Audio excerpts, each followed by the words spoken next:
You are watching the Armchair GM Podcast. Well, are we excited? I'm excited. You must be super excited. The Jays are doing well. Yeah, I mean, game 3, they decided to finally turn it on, which, I mean, I'm excited that they turned it on at all because it was starting to get a little bit worrisome. No doubt. They've hit 3 home runs so far today. Decent. So it's nice. Gone up, what is it, fifth inning? Let me check. Yeah, 5th inning. Gone up 7-2 over the Mariners. Decent. 2 runners on, no outs. So I feel like hopefully they can extend it at least one more game. Absolutely. That's what I like about the Jays playing in Seattle is it's almost like a home game because I would say a third of the stadium is Jays fans, which is cool. I know 2 people that went to the game. I wish I would have gone. Nice. It's funny how the panel. Sorry to interrupt you. It's funny how the panel talks about Dan Vladar like like he was like right. a below average backup for several years, and like the panel and the radio and all of everybody talks about him like he was this fucking amazing backup, but really he played like his really good starts were like really far between and few.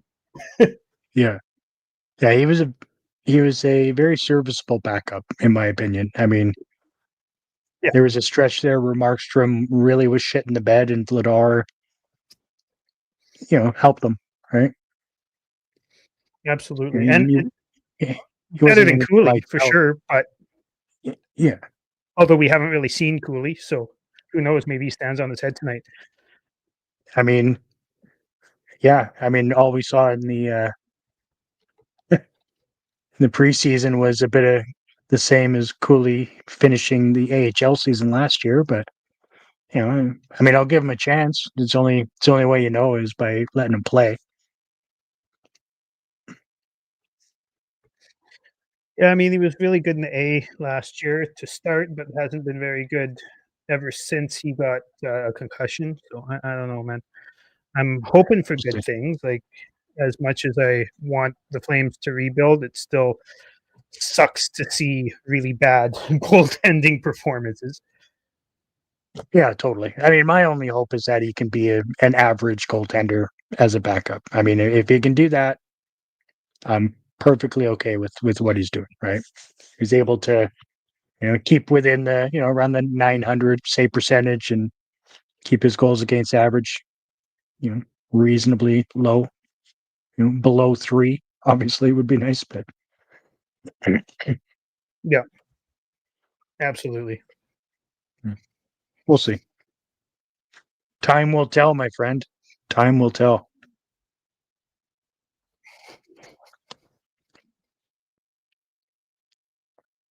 And apparently, when I looked at the schedule last week without my glasses on, I looked at the Mammoth logo and mistakenly thought Buffalo. I was just like, what a fucking horrendous travel set that is, right? Calgary to Buffalo and then to Vegas after that. And I was like, what the hell? I mean, not that Utah is close, but it's definitely better than Buffalo.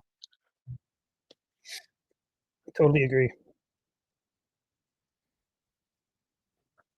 Yeah. Well, yeah. welcome into anyone watching us right now. Thanks for joining us. Should be a good game. I mean, Utah hasn't been very good this year, and neither have the Flames, so something's got to give here. Mm-hmm. Indeed.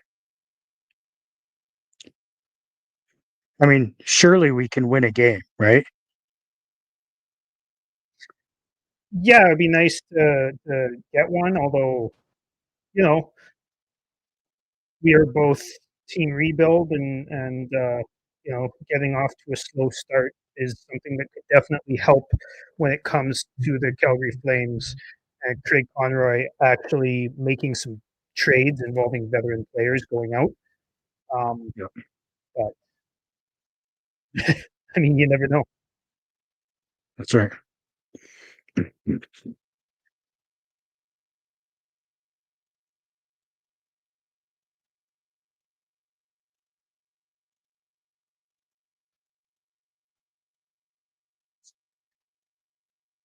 I don't like these games where they announce a start time of 7:30 and they're just starting to take the ice at 7:35 to do a Yeah, pre-skate. I heard I heard that they had a pretty good pre-game ceremony going on. It must be their home opener or something. I'm not sure. Yeah.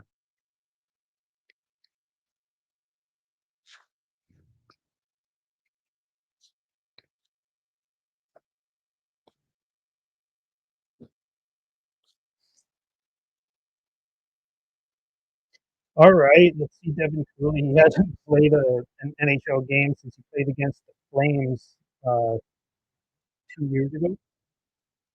Right. That's that's interesting.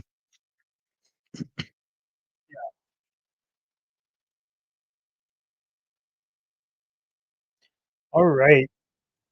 From what I gather, they've thrown Connor Zary up on the first line on the wing, which is good to see because Zary's been on the fourth line, and honestly, like he had a rough preseason, but he's been pretty good in the regular season considering his limited usage. In my opinion. Yeah. Yeah, I haven't minded his play at all. I think he's shown some creativity. He's kind of bounced around with a couple of different pairings, somewhat, right? But the most part he's been hanging around in the bottom, which I mean, obviously that's not where he should be, but I think he's he's still fighting through some mental demons and trying to get his game back in order. So You I mean think like this might be an opportunity to get him back on track to being, you know, a reasonable top six guy. yeah, 100%. I mean, the other thing is that there's teams out there that play their third and fourth line just as much as their second line, and they kind of have a first line and then basically a few third lines.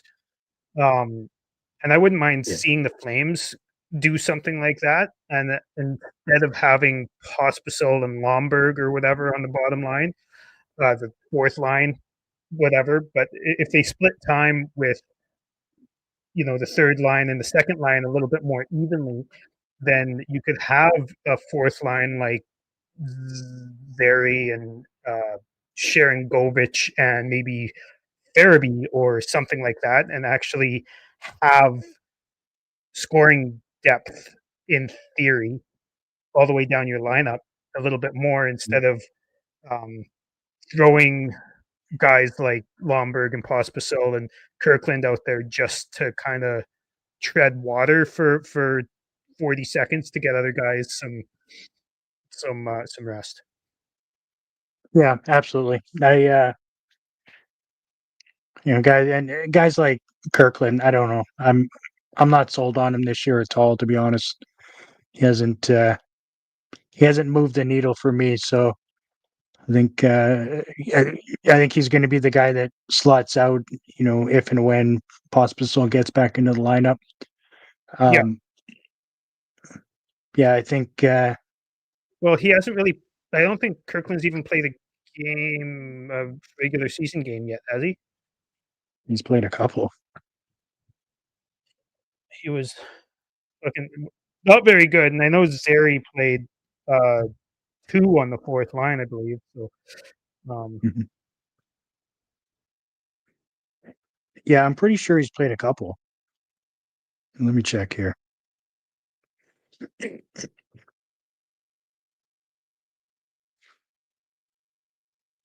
Regular. Let's see.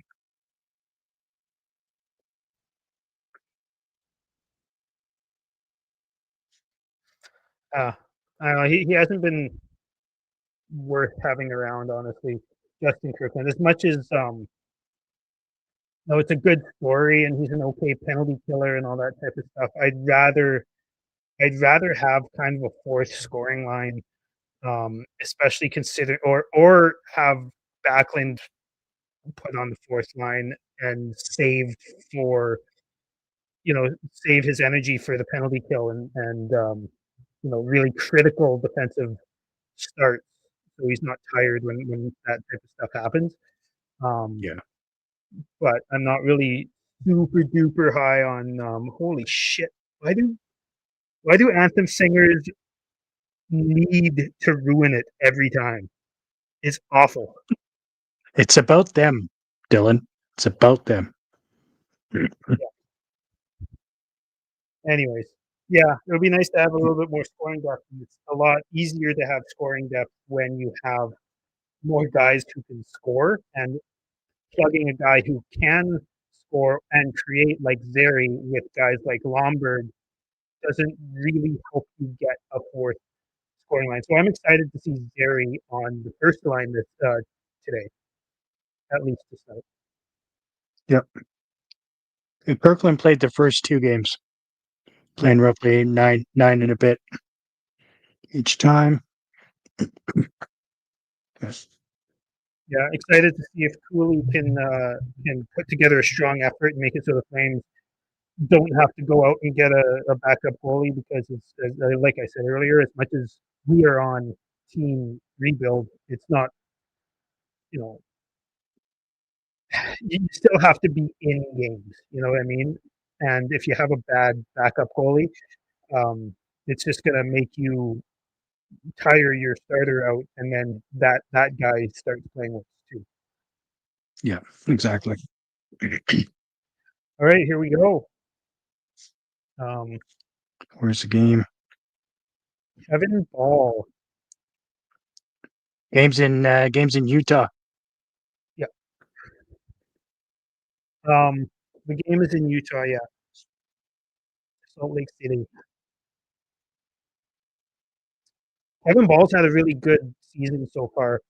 I think he's kind of like he's kind of hampered by Anderson. I'm really worried about Anderson. Like after what was it, 3 or 4 years ago, there he looked like he was going to be an absolute stud. He looked like he was trending towards being a first pair guy, like a legitimate first pair guy. He's just been really questionable at best and bad quite often recently. Oh, and there he goes, stumbling. No. Yeah. No, Candyman, it's just us talking about the game. We don't have the license to show the game, my man, so we can't do that. But no, it's just a place to hang out and talk about the game. It'd be nice if we had that license, but alas, we do not.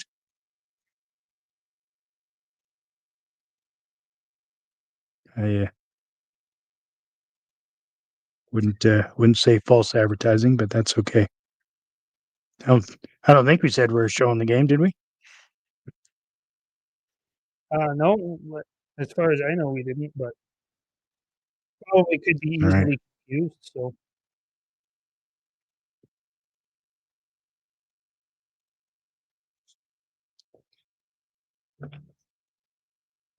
pretty sure we'd be taken down off YouTube if we started showing the game Pretty quick. Yeah. really quickly. Yeah. Yeah.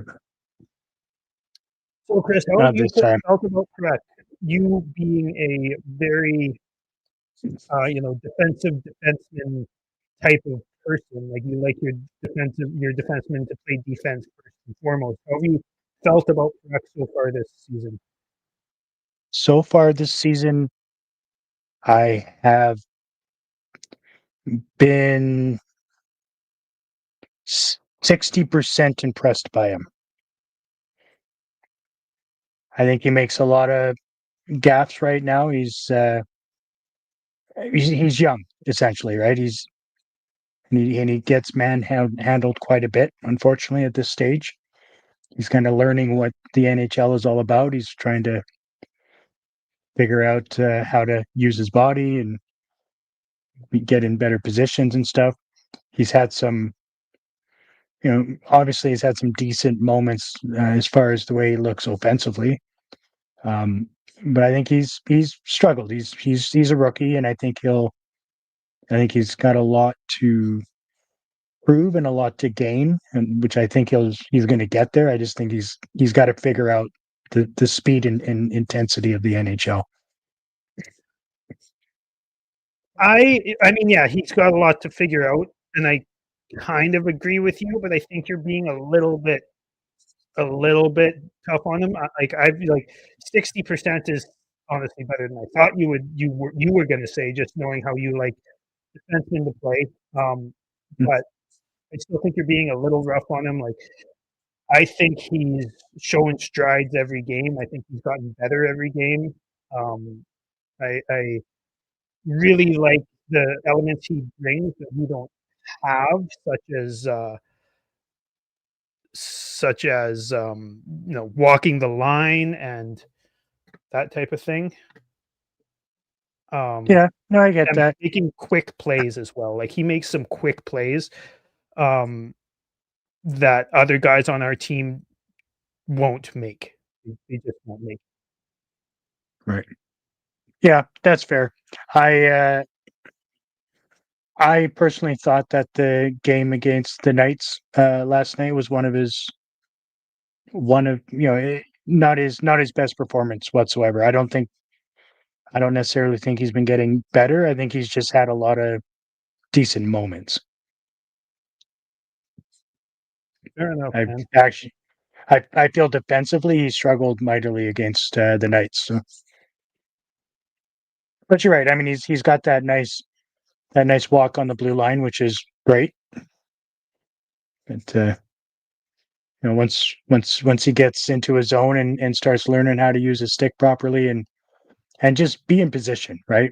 I find he's kind of out of position quite a bit, trying to make a play, and which I get, right? He's trying to make his uh, his mark in the league.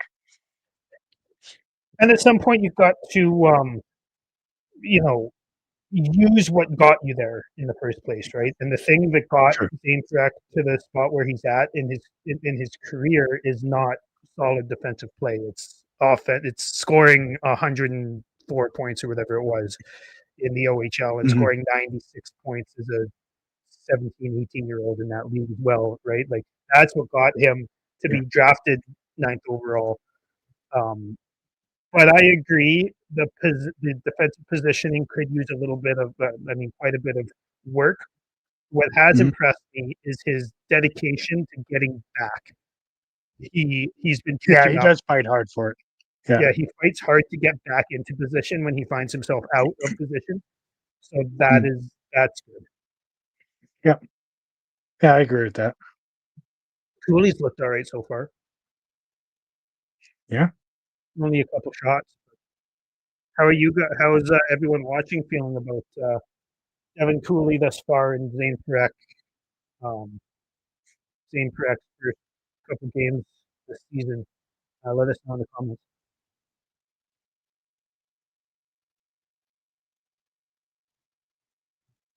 And I said, as long as Cooley can maintain a rough 900 average, say percentage wise, and keep his goals against average below 3, I think he'll be a very serviceable backup to Wolf for the Yeah. season. And I think if he's unable to do that, it'll be pretty much the end of Cooley in the NHL. Oh, absolutely. He's 27, I believe, right? So Yeah, um, yeah, this is which easily isn't the super biggest old game of for a his goalie. career, and he's not going to get many more chances if he doesn't play well tonight. Yeah, get the Brent Cron treatment after that, right? Yeah. How do you like him between games? I think he's a gem. I really like him. I want to run into him sometime and buy him a beer. Who's He's that? Sorry.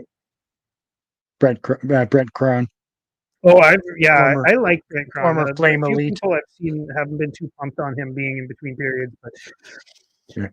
the He'll funny get thing there. I is, mean, I think he was that, one of the better parts of the Fan 960 there for a while. oh, absolutely, he's still on Fan 960 quite often. And Is he? one thing I will say is the things that make Croner really good on 960 are the things that he doesn't really have time to do on the game broadcast, which is joking around and telling stories. He's really good at that, and he doesn't really have Yeah. time to do that, especially when Francis just talks and talks and talks and never shuts the fuck up. That doesn't sound like Eric. Oh yeah, that does sound like Eric. My bad. Mhm.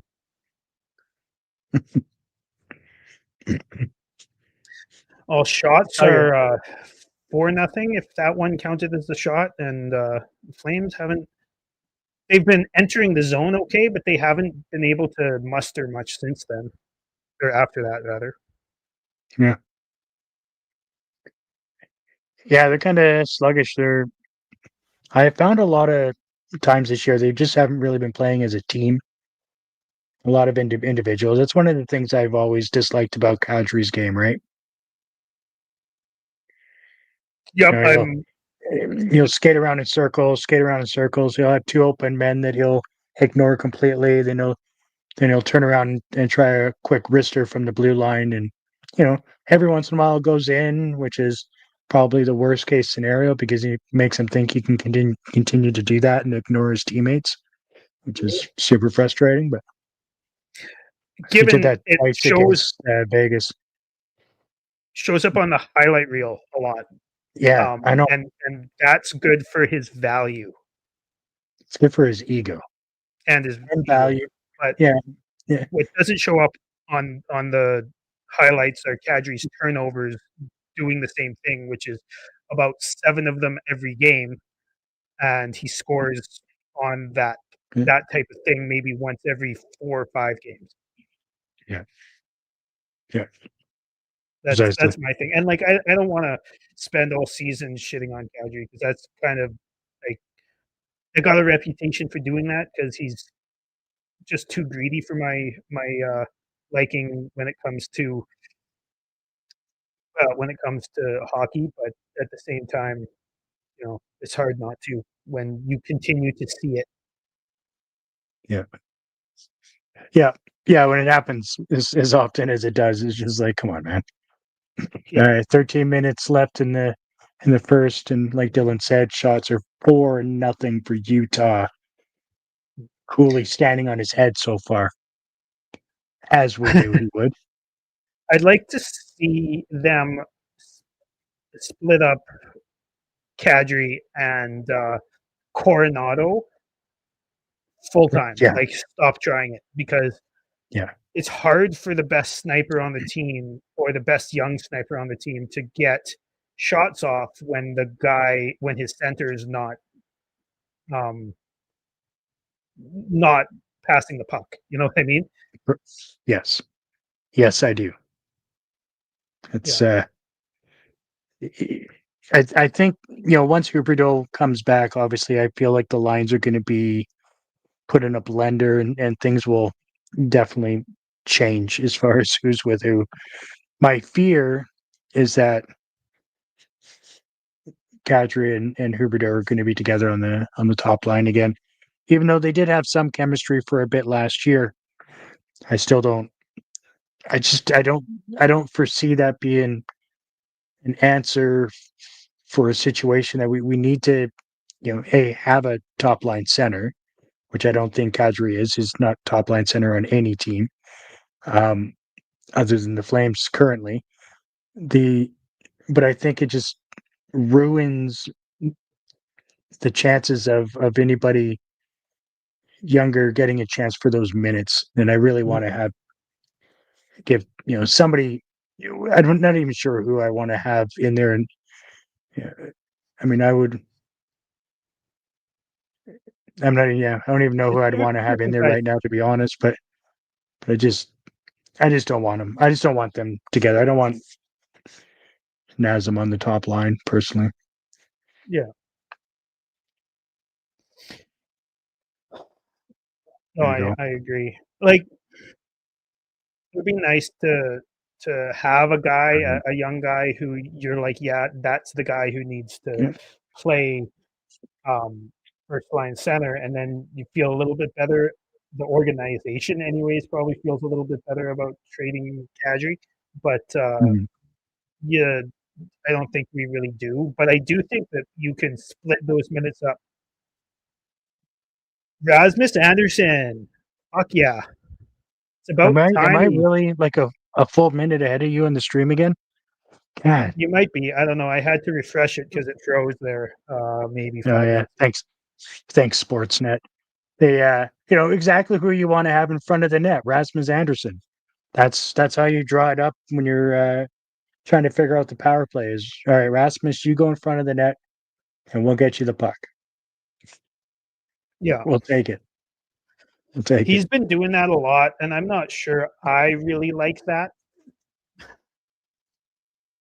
I know I But don't, but I mean, if it works, it works. yeah, but the thing is he's done it like 8 times this season, where he's Yeah, just completely out of position, coming back the other way because of it. Like, that was a nice goal, or I mean, it was a bounce, but it was yeah, it was a goal that he caused by sneaking in at the right time, which I'll give him credit for. Um, yeah, exactly. Yeah, I mean, if you can pinch, you know, 3 or 4 times a game, sure. If you're good at it, which obviously we know on the rush he's very good at it. Um, whether especially when he has the puck, I think he's in the top 10% of the league at ability for D men on that, in my opinion. However, Sorry, who's that?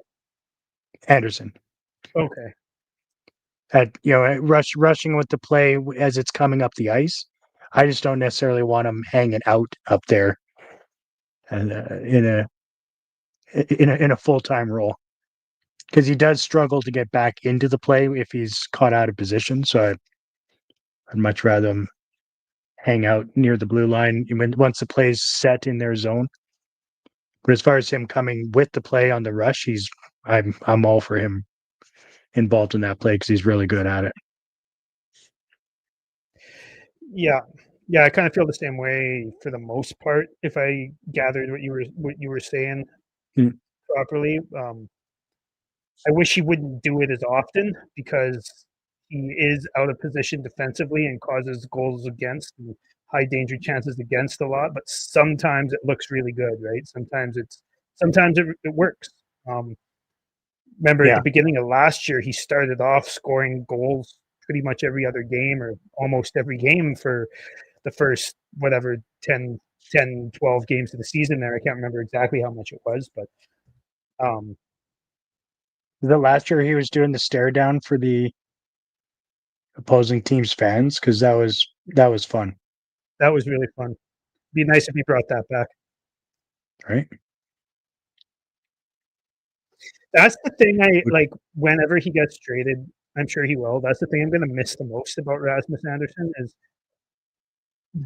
his attitude. You know what I mean? Like, his Mhm. attitude is a little bit nasty, and it, he involves fans with it, and he involves, like, he has no problem skating by the opposing bench and chirping them all, and just I love that. Yeah, yeah, no, and that's exactly the kind of attitude you want on the team, to be honest. Because I prefer feisty over all players just trying to be finesse, right? Mhm. You have to have some of that fight in you too, especially in the West. I mean, the finesse stuff is cool, during the Olympics or the All Star game and all that fun stuff. And if you're a bottom feeding team or even a middle team in the East, but in the West, you got to have that grit, and I'm glad he brings that. But Mhm. I don't know. I don't know if that East-West physicality thing it's is like it used to be. Like, the no, it East definitely isn't. has the Panthers winning cups. You know what I mean? Yeah, yeah. I mean, the the the grit from the '80s and '90s and early 2000 in the West is not what it is now for sure. Like it's way different. Mhm. As Shane says, you have to bring your lunch bucket in the West, but I think you also have to bring it in the East these days. And I think that's part of why teams like Buffalo and Detroit are having a hard time getting out of the basement there because they just don't have all that much fight. Welcome back there in boot. And yes, Let's fucking go. absolutely, Shane, skill is important. Absolutely. Yeah, skill is important. At the end of the day, though, it's the NHL, and whether the league wants to admit it or not, the physicality of it is still a huge component. It's definitely spread around the league way more than it was 10, 20, 30 years ago, that's for sure. And Mhm, the pure size of players now. Like you're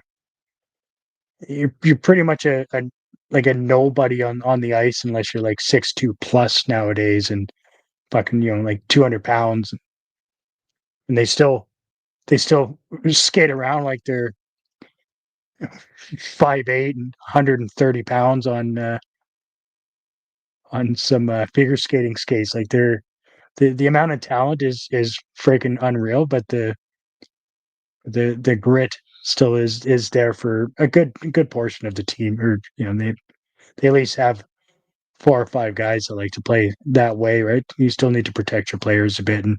and and get other teams off the play.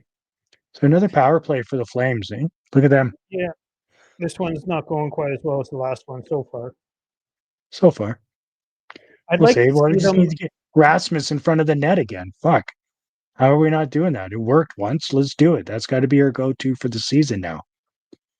Get rid of the drop pass. Park Rasmus in front of the net. It's going to work this time. I can feel it. this is a really We, interesting camera view they yeah. have. I don't know if I you've was got going the to same say, can we camera view. change this angle? Yeah, this I angle actually is like it. garbage. I don't like it at all. It would be okay if it wasn't. I don't like things that aren't level. Fair enough. I think I can't remember what the building is called there, but I think that's kind of a building issue. I've heard Mm, their broadcast booths are in strange places. right. I'd like to see them get as much as I like Uyghur. I'd like to see them get Uyghur off of PP1 and put Perek on there, um, just because he does different things. Like Uyghur is very rarely doing anything but passing around the perimeter on the PK, which is weird because 5v5 he is far more offensive than he is on the power play, and it's confusing. Yeah, that's fair. I mean, that setup he did to Backlund, was it Backlund? I Last think it game, was yeah, against the Knights, right? Yeah. Like that that wasn't was the that power was play a though. thing of beauty. No. Absolutely. And yeah, that was a really good look off.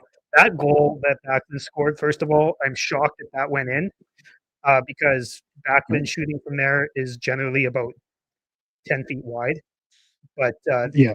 that whole play, how Uyghur kind of dragged the defenseman over to his side and waited for that lane to open up and sent that through, that was a really nice goal.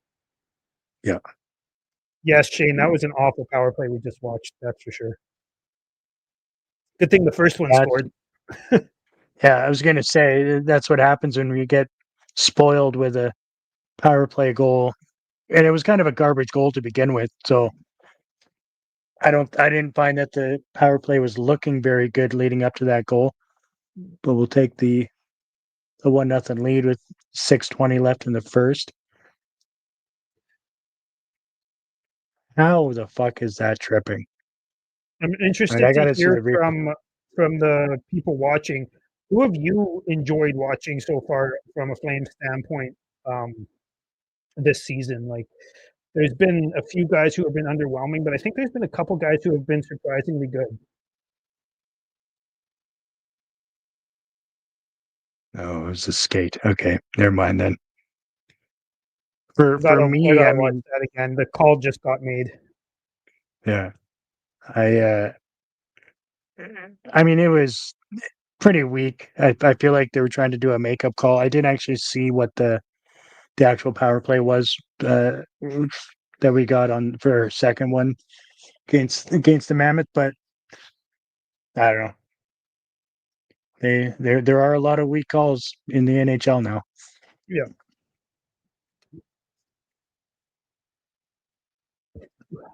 I see why For, that for, was a call, but I'm not a fan of it. But I see yeah, why it is what it is. right.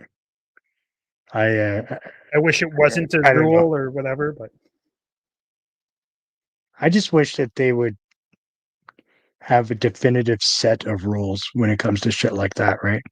The yeah, whole interpretation of the ref is it just fucks with everybody, right? Because nobody knows truly what the rule is. Same with goaltender interference or hooking or shit like that. Like it's just like definitive. It needs to be if you do this, it's 2 minutes. That's offside, right? Are we sure can't that's get not used to offside? the Mammoth logo because it looks like a EA game. I know what you Right? mean, but what's interesting is that it's got, if I remember correctly, it's actually got the shape of the state of Utah in it. Um, I actually like the logo. Like it is a little bit maybe cartoony, but I like the logo. I wish the Kraken, when they came in, did something a little bit more cool looking than they did. That logo highly disappointing. This one I actually quite like. I think the logo itself looks like the mascot, and I think that's stupid. But that's my opinion. I Yeah, maybe there's the mascot could be different. I don't know. I like it. no, I just no, I just think the logo itself looks like a mascot. Oh, I Here, see what you mean. Oh yeah, I guess. Looking at it now a little bit. Keller go into the box, even it up a little bit here. right? Well, 4 on Keller for 4, Clapton, I'll take that trade off any day. right? Minute 10 left. Mm,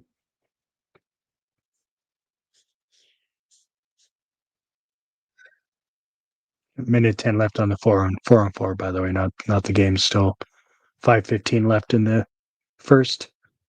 yeah. So coming into this game, Chris, I don't know if you know this, but Zeri, after playing a few games at center, there is 50% on the faceoffs. I know that you were really looking at that at his faceoff percentage the last couple years and how low it was, and I think that while Mm, 50 may not be awesome, it is far better, and that's a good sign. yeah, yeah. No, that's great. Because yeah, he was sitting at like low 40%, like 40 something percent for pretty much his entire career. So I mean, if he's getting it up there to roughly in the 50% area, that's good news for him.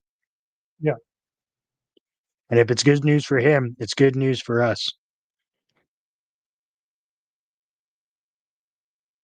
Wait a minute.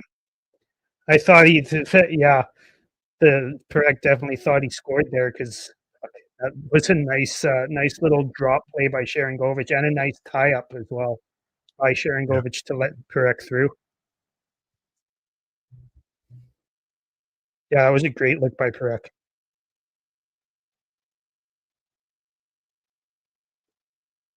Wolf and Zane. Oh, I'm guessing this is an answer to my question from earlier about who you enjoyed watching so far this season. Wolf number one, Zane Perek. Want them to just let the kid loose and see what happens. Um, I'm fine with him having kind of limited 5 versus 5 time. I'd like to see him get on the power play, specifically the power play a lot more. But I'm fine with him kind of being a partner with a Hanley or a Pahal or somebody who's a little bit more defensive minded and doesn't need to get all of those minutes. Um, Shelter him a little bit. I'm fine with that. At least to start. I'm sure he will work his way up the lineup. But I yeah, if they did let the kid loose, like I wouldn't be upset, but I'm not upset that they're not throwing him into the fire right away because I think that's I don't know, that could be a good way to see him get burned often. Yeah. No, I think he needs to have a stay-at-home guy as his partner, right? If he's Mhm. if he's gonna have the ability to be creative in the offensive zone, he needs to have somebody that's gonna hang back and just cover him if he's not there. Even though he has made good efforts in getting back into the play, which is good, you still need to have somebody like a. I I honestly think that's who you put with Ball once Anderson gets traded. I'd kind of like to see him I get put with ball for like I'm not for generally I'm not for switching players like around mid game, like switching pairings up around mid game that often, but it would be nice to see him get played with ball on the occasional shift, like maybe not half the shifts or 40% of the shifts or anything like that, but maybe just from time to time, Mhm. a shift or two a period type of thing, just to start letting him get a little bit more of a taste. Yeah, yeah. I don't mind that. What did you think of Honzik the last when he played last night? I thought he looked really good against the Knights. Um, I think he's NHL ready. Honestly, I think Yeah. Gradine has struggled the last couple games. I thought that Coleman goal last night was 100%, maybe 90% Hansek's doing. Hmm. I really liked Hansek on the PK. Yep. He's learning how to use his body better, which is great. Yeah, he's definitely becoming more of a physical player and he's becoming tougher to get off the puck. Mhm, That was one of the things that he kind of struggled with last year, even in preseason, where he looked sluggish to me, but he also put himself in positions to get injured, and so mhm. I feel like he's had another season. He's fuck's sake, how many offsides are we going to go, guys? Speaking of Honzek, um, he's had a lot of smart plays. I really like him defensively, and he's becoming creative once he gets the puck away from the Menard zone. Right, he's getting good at exiting the zone or getting the puck up to exit the zone. Yeah. Well, Uh, Hansek tried to keep that on side. He saw what was happening there, but didn't yeah, quite make it. Over 5.5 what, Fernando? Welcome in. But over 5.5 what?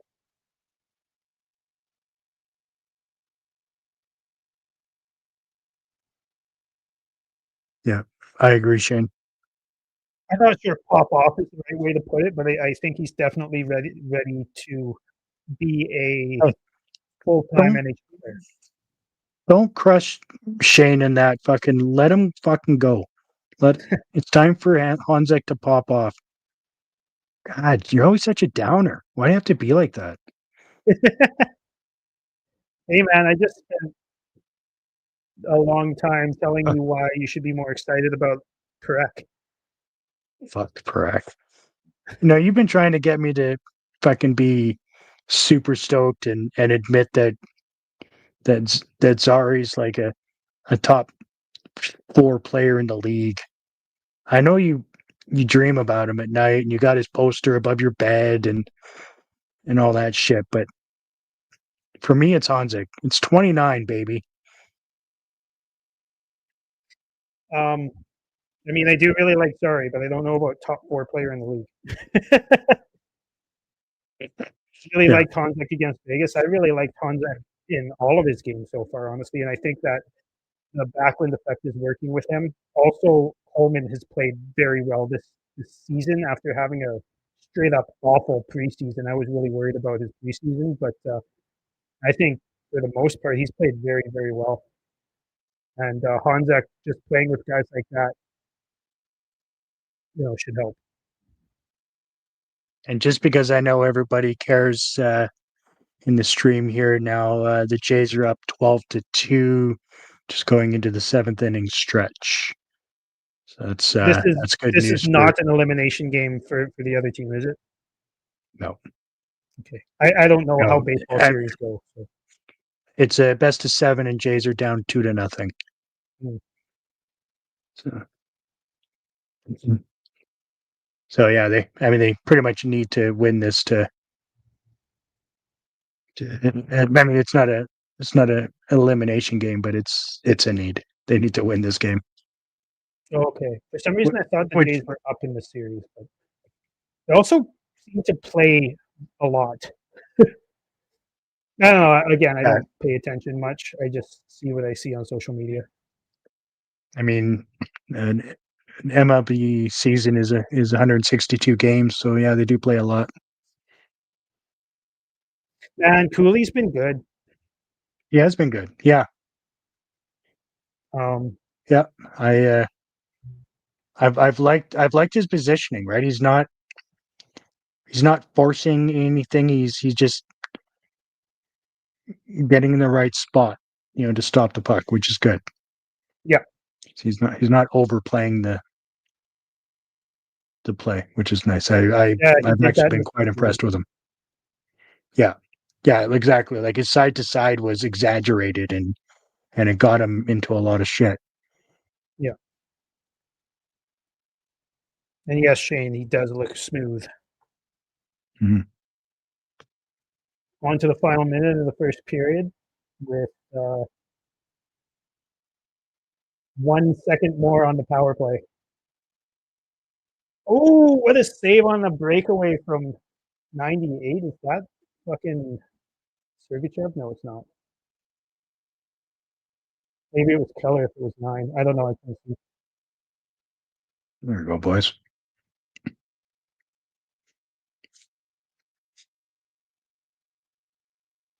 15 Yeah, man, seconds Coleman's left been on my good. stream. Yeah, it's good to see him rejuvenized because I tell you, last year he really struggled. Yeah. Not really sure what was going on with him. Nice. What a way to finish off the period. Ought to be Cooley. Did yours just finish? Yeah. So I'm like 15 seconds or so behind you. Yeah. Oh, Yeah. Paul probably should have got called for that. I'm happy he didn't, but he probably should have. Man, I'm liking Cooley. He seems a little flustered. Like when he makes saves, it's the rebound control. He's not controlling the rebound very well, but he's making the first stop. Hmm.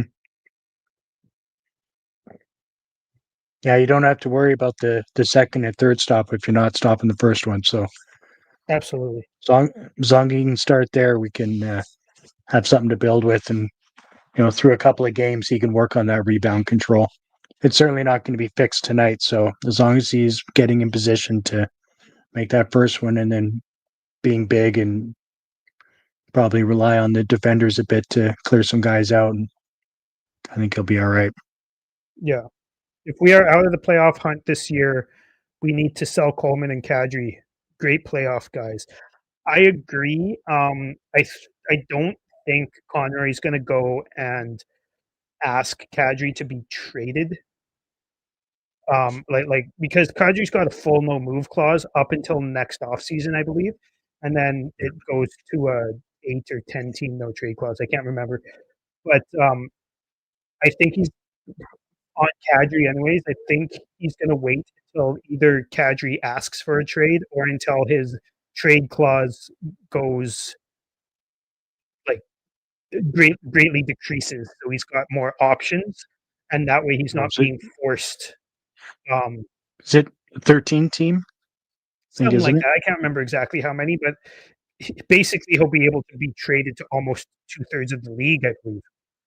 Whereas now, if you go and ask him, he's going to say, "I want to be on this team or that team," but maybe give 3 options, and then you're not gonna have much of a bidding war, right? Whereas you could have much more of a bidding war in the off season when it changes. Yeah. Yeah, But 13 team Bowman, I no do think trade he's gonna list. get traded either way this season by the deadline.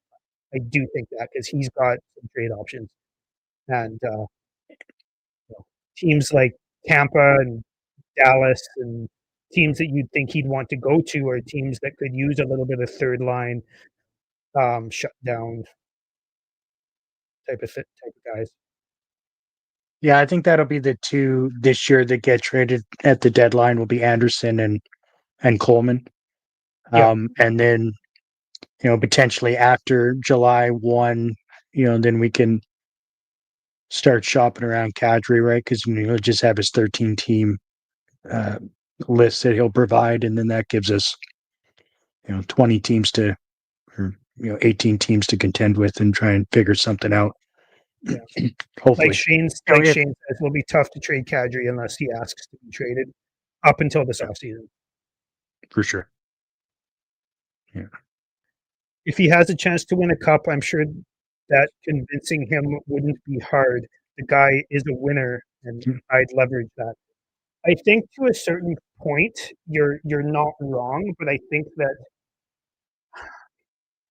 if Conroy is going to go and ask if Conroy is going to go and ask Kadri to be traded, Kadri is going to give him not very many options, and the acquiring teams or inquiring teams will know that, and they're not going to offer fair market value.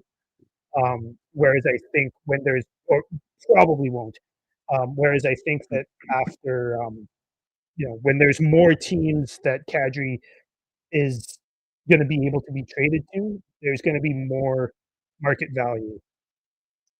So yeah, I you, get what you're saying, but I will push back on that a little bit. I think given a scenario at the deadline where Craig can approach two teams or three teams that are looking like they're a contender and give him that Kadri's willing to waive his full no move clause to be with you, if that deal is lucrative enough. Because I mean Craig holds the cards on that after the fact because just 3 months after that, he or 4 months after that, he can decide what he wants to do with Kadri, right? For the most part. So that's true. I think he can use that as a bit of leverage. Here's your chance to get him outright for your push right now, or go fuck yourself, and we'll see you in the summer Hmm. potentially. But I understand what you're saying. But I think Craig would have more leverage than you're giving him credit for there. Maybe you might be right. I also think that I don't think they're going to be retaining on a long term deal like Kadri. So I think that Yeah, trading $7 million in the summer is a fuck of a lot easier than trading $7 million at the deadline. sure. Yeah, But that makes sense. you could be right about the leverage thing. Mm. Evan Cooley, Yeah, welcome in, Kyle. Evan Cooley not subscribing to Team Tank. No, he is not. He's actually been fairly impressive this game, in my opinion. I think given the flexibility we have in the cap at the moment, I think retaining 50 on Kadri right now will really sweeten the pot. I agree, but I don't know if he's like 4.5 for for multiple years. That seems like a lot for this ownership and this management group. I mean, sure. I would absolutely. I wouldn't even offer like I wouldn't even call anyone without saying if I were Conroy, I wouldn't be calling anyone about Kadri without saying yes, I will retain 50% if you sweeten the pot because I would absolutely do it, but Right. I don't think Conroy's going to be doing that, but he could. He's surprised us before, right? With the Markstrom one, although that was what 2.5 or something like that. I can't remember. Right. The according to cap wages now, I don't know that this is 100% accurate. Um, it's showing if we do a buyout right now, the 26-27 would be 3.222 mil cap, and then every year up until 31-32 would be 2.222 as well, which isn't that much. A buyout? Why are we talking about a buyout? Well, because I like if we're like the retaining 50% would only be 3.5, not 4.5, right? Because you only make 7 mil. So Well, yeah, but I don't see us even considering buying them out. no, that's I know that. I'm just saying like for another option, but you said 4.5 mil over how many years? But it wouldn't be. It would be 3.5, and Yeah. it wouldn't be. What's his contract run up to? Like 28, 29. It's like there's only after this year. There's only 3 years left on his contract. Hmm. So And 3.5 also, mil yeah, isn't that bad for to retain 50%. That's fine, especially with how the cap's going up. I agree with that sentiment. I just don't know if management and ownership does, but I personally agree with you. I mean, they're willing to buy out contracts and retain on guys like Markstrom. I mean, I don't know. I'm sure ownership wants to keep Kadri because at the moment he's a better option for us to make the playoffs, right? It's Absolutely. not And necessarily a better option for us to win a cup, but it's that extra revenue for a single round in the playoffs, which we all know would be an exciting, it'd be a waste of 8 days, as they say. um, I think if all goes to shit, you draft a legit 1C and you keep Kadri as a 2 or 3 if he wants to stay. Um, to some point, yes. But also, I mean, I guess you're talking to the wrong people on this because I don't even want Kadri on the team for next game. Never mind several more years. Um, Yeah, but yeah. and I also think that Backlund is a good role model for young centers. Um, but you know, I can see why you're saying that, and I don't fully disagree with it. Um, but I don't want Kadri on the team at all. Is that Taryn Boot? Is this Michael Johansson? I was gonna ask the exact same thing because Michael Johansson says bring back Michael Stone at least 3 or 4 times a week in our group chat. If this is the case, then you've done the best troll job I've seen in a long time. Well done, Yeah, sir. Please be you. Fuck, that's so funny. Bring back Michael Stone. Fuck yeah. yeah. I just think taking a magic bean for him now is better than 37 and 7 million. Yeah, I agree with you.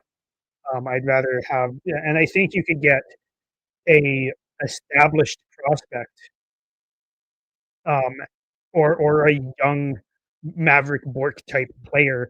Maybe not Mm, specifically Maverick Bork, but for Kadri, I think you could get a first and a really good prospect, and maybe even another piece or two, yeah. right? And I would be so down with that. Yeah, 100%. No, it's not Michael. Ah. Uh, it's all right. Boo. I love me some Michael Stone, and it would be nice to have. Have We need somebody that shot. on the ice shooting from the blue line because we don't really have anybody but Parekh doing that, and he's not getting many minutes. So He's not getting the minutes, and I mean, obviously, he doesn't have Michael's shot from the blue line. I mean, no, he that's has an what we're accurate missing. shot from the blue line though, but not hard. Don't fucking diss Michael Stone. He had an I'm not accurate saying Michael shot. Stone's It's wasn't accurate. just, just most people were in the way. It wasn't that it wouldn't hit the net; is that he was hitting too many people on the way to the net. But when he got through, baby, it was in there. Yeah. I'll let you talk about this one, Chris. I mean, the return on that would be phenomenal, but that's a lot of cap.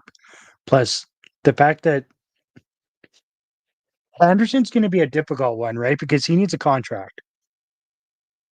So Yeah, that's he's where been awful. I think the league still has him with some pretty decent value. So I don't. I agree with I that. mean, we see him every day. So we see the warts and the things and whatnot, right? We see how he played ever since getting hit by that vehicle in Detroit. I mean, where there's been a noticeable decline in his game every year since, which is super unfortunate. Mhm. However, I think the two as a package is super difficult.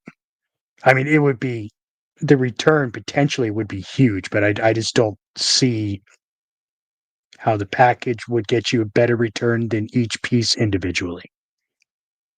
Personally, I think that like an Anderson and Coleman package because of especially if you retain on Coleman and Anderson, like you could Mhm. retain on both of those guys, and it will be roughly the same as like if you retain half on both of those guys, it'll be like like about the same as retaining half on just Kadri Right. and way I think shorter term.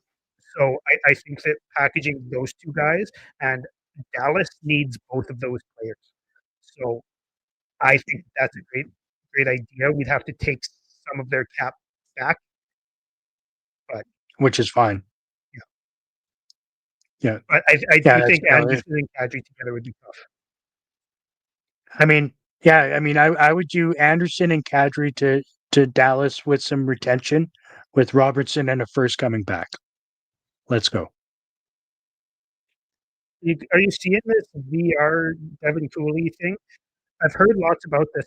I've listened to the In Goal podcast with Kevin Woodley a few times, and he talks Mhm. about this all the time. Apparently, Wolf uses it, and Joey DeCord uses it, and Connor Hellebuck, I think, uses it. Yeah, I've heard about it. I mean, I haven't played it yet.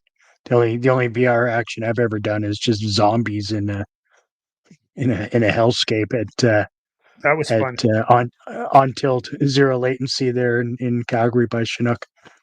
The do you know who the female was that was just chatting with what's his name? Brendan Parker, Brendan. Yeah. Megan Yeah. Do you know Mickelson. who is that Megan? How Yeah, much alike do they look? Like like are they related? They look like they could be the same person. I don't I know don't if know. that's a Let's slight put on it back him or up. her. I don't know. Wait until I see her again or see them again. I've never really looked at them that way. Um, I really like Megan as a broadcaster and as an interview. I think especially on interviews, she's one of the best out there because she knows the game so well. Wow, they do Right. look kind of alike. But yeah, um, yeah, I would have liked to have seen her get Brendan's job. To be honest, Shane, I just um, looked it up. Looks like the only first that Dallas has is 2027. Um, yeah, their draft pool is not great. So as mhm. far as them being a trade partner, they're a no go for me. Dallas can fuck all the way off. They'll have to find somebody else. They can trade with Toronto. I think they've got a Um, few good young players that I wouldn't mind looking at, like Maverick Bork, for instance.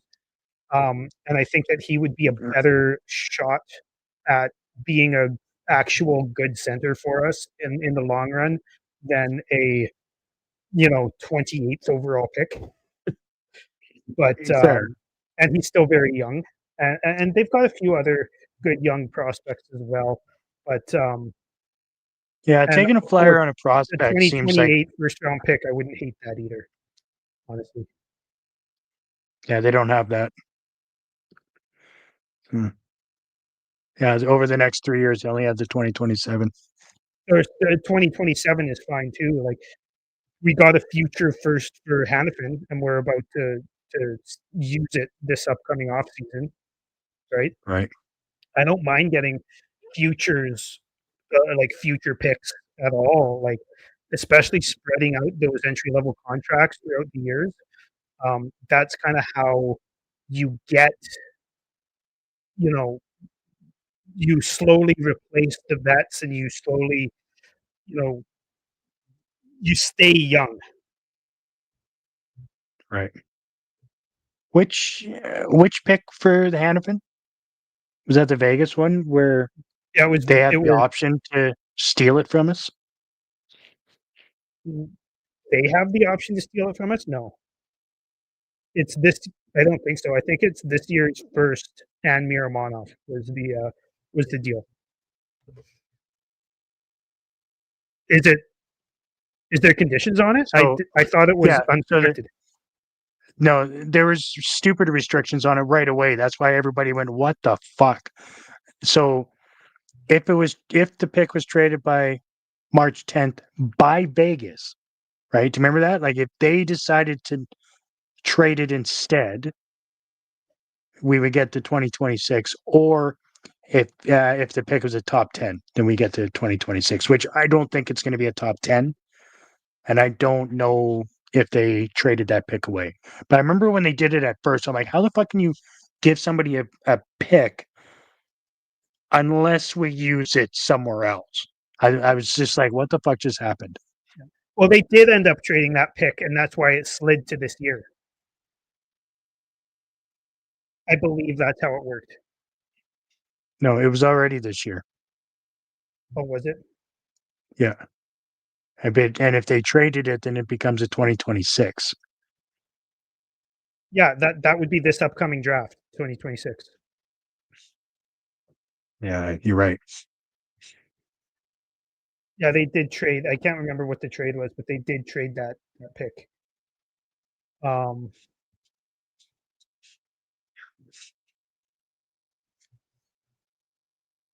Google AI saying the 2026 draft is really strong. Yeah, the top end of the upcoming draft is supposed to be super strong. I don't know about Mhm. the depth of the draft, but guys like McKenna and Lawrence and Stenberg and Verhoff, like the top 10, 15 is supposed to be really, really good this upcoming year. Yeah. Yeah, the top 10 is supposed to be like unreal, really. Yeah.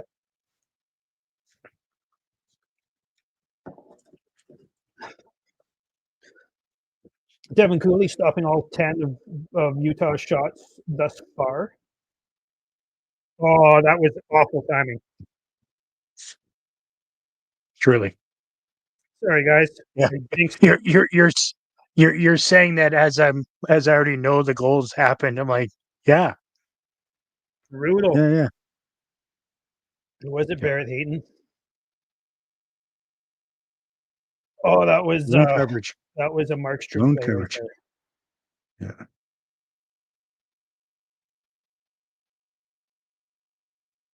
Too many guys skating around, not actually picking up their man, right? Yeah. Uyghur Nick looked like he was Schmaltz lost is one of there. the most underrated players in the league. Yeah. Hanley at least had his guy, right? But Weeks was just skating around trying to Yeah. figure out who we should cover. Then that's never gonna work out for us.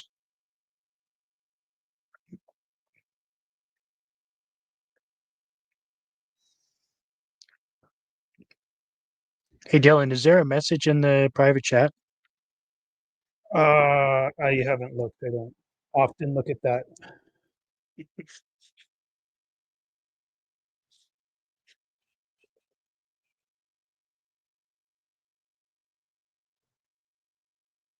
Yeah, go for it. Yeah. That's fine. Okay. I'm going to step out for a minute Okay, and I'll Chris be is gonna go right for a back. smoke, and then it's just gonna be me for a few minutes here. Yeah. Need a smoke and need to grab another wild rose. Nice. I know Cooley just let that goal in, but I'm actually super happy with his performance today. Not upset at all. I think he's been actually quite good. And I mean, he had no real chance on that one. I mean, he had a chance, but that was a quality quality shot, quality opportunity there.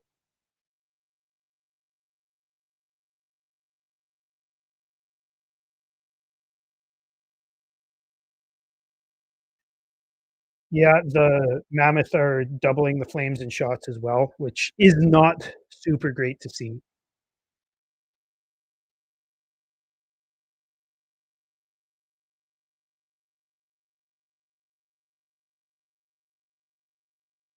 Up in the puck. One thing I've been really impressed with is Honzek's speed. I don't know about the rest of you guys, but Sam Honzek, for a big man who was having some skating problems last year and has had some I believe leg injuries past, his he finds his way past defenders quite often, and not because he's cherry picking, just because he's skating hard.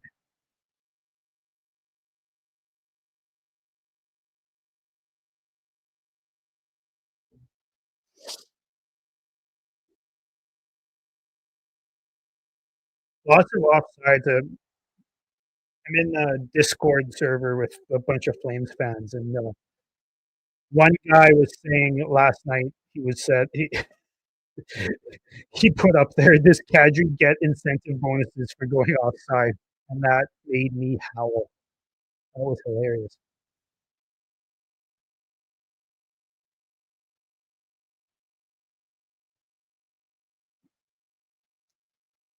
Defensive zone draw.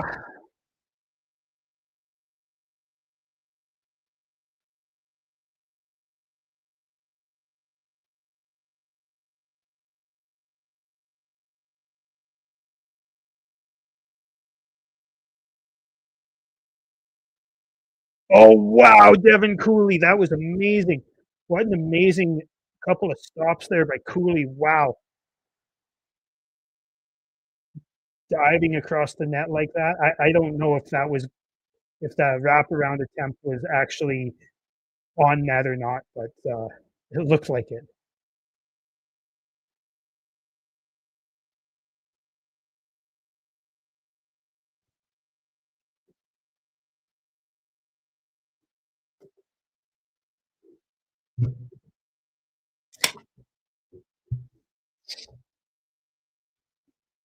All right, let's get some offense going here, boys.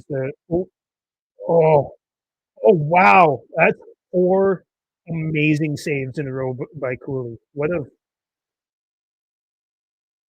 I I think if Cooley plays like this, he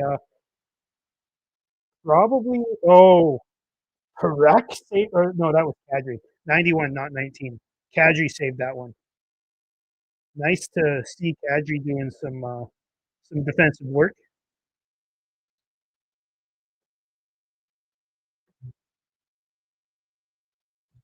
But yeah, if Devin Cooley keeps playing the way he's playing, I don't think the Flames have a backup goaltender issue. Um, but we will see.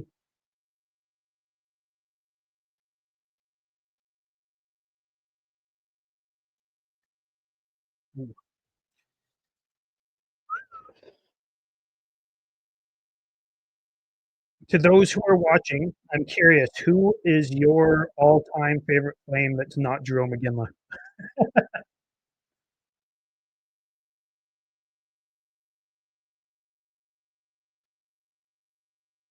Ooh, oh,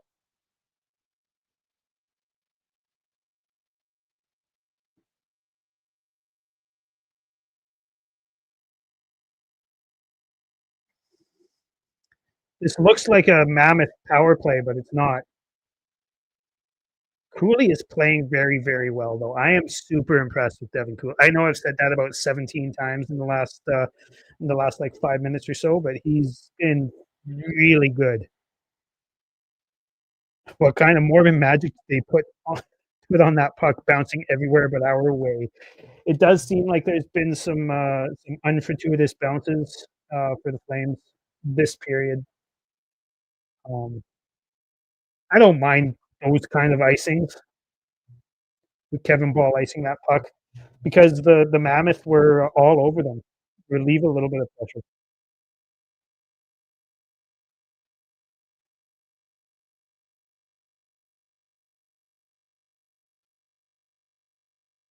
Good dump by Backlund. Oh, oh, oh, oh, brutal.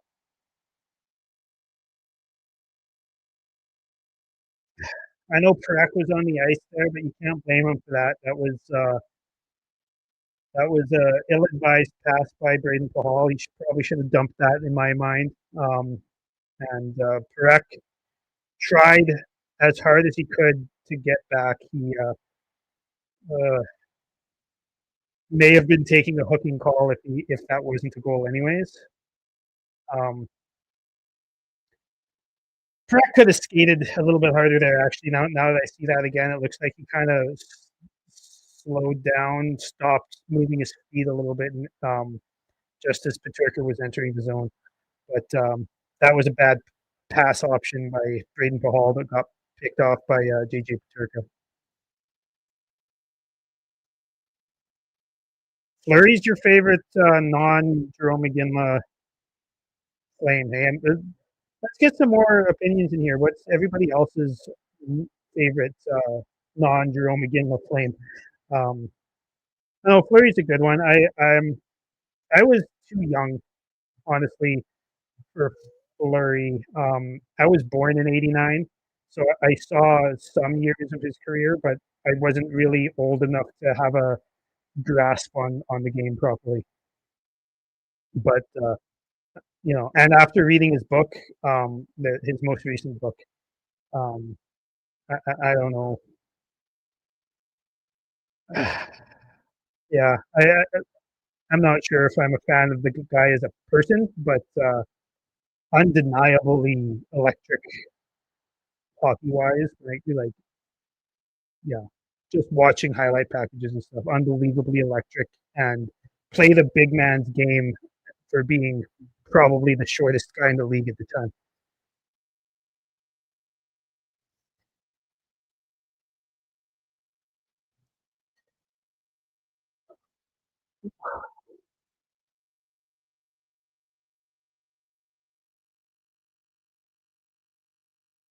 Oh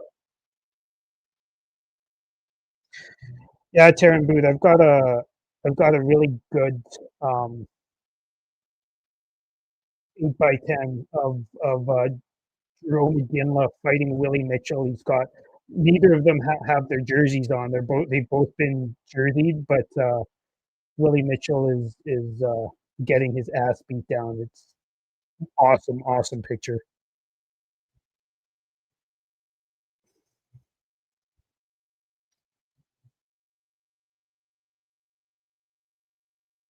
Vermelka is a pretty good goalie too.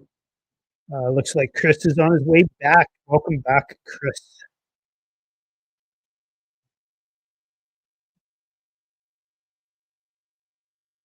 So what happens? I leave and all things go to shit. Everything went to shit. Yep. Yeah, you left, and Pahal tried. I'll let you know what happened because you haven't seen it yet. But Pahal tried to pass the puck to Parekh in the offensive zone, and JJ Peterka picked it off and went on a breakaway and scored. But right after you left, I'd say there was say Devin Cooley made 3 or 4, maybe even 5 like amazing saves, and Kadri made one um, prevented a goal, basically. Oh yeah. Yeah. Like he was actually in our zone He was. He was. I was shocked, to be honest. for checking and phew, had a kid. See, he's just upping his value. That's it. Yep.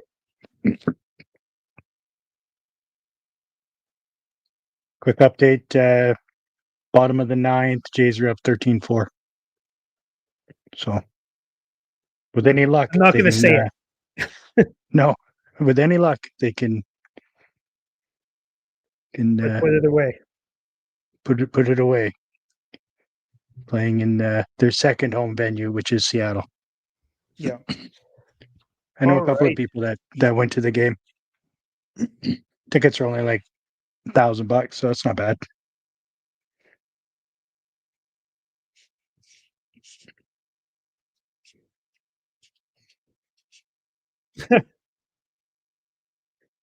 Jesus. Way to make me feel old. All these guys are born in between 2005 and 2000. Fuck. I turned boot like I'm like 51, so like, I was 15 in '89 when we won the cup. So like I've got some good memories of the Flames, and then many years of what the fuck Yeah. it's been, But hey, you right? you got the cup. You got to watch that, and basically what 5 6 years of contending for the Flames before and around the cup, and I like I said, like I was born about a month after they awarded the cup to Calgary. Yeah. I still let every Habs fan friend that I know, I let them know that there's still to date only one visiting team that's ever raised Lord Stanley in their venue. So it's us in the forum, baby. Yeah, I'll take that as a sense of pride. Fucking Weeks, eh? Taking another penalty, chirping. Gonna get tossed out yeah. again, but The play went on for a while after the whistle was called. There, that was a little strange. yeah.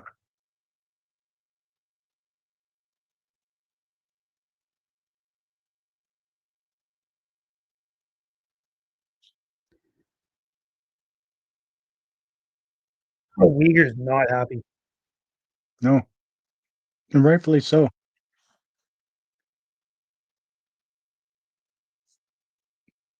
Uyghur's been in the box a lot this season, man. Like a lot.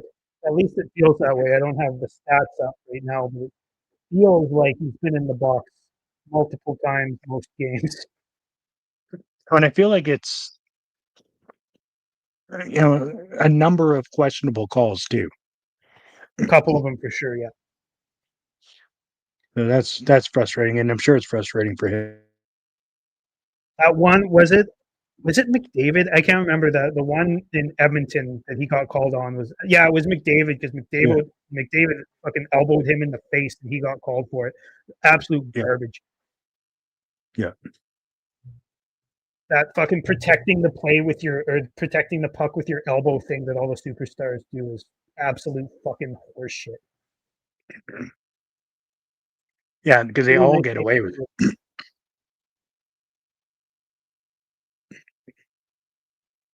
Ball needs to be better on the puck there in the a little corner. stronger.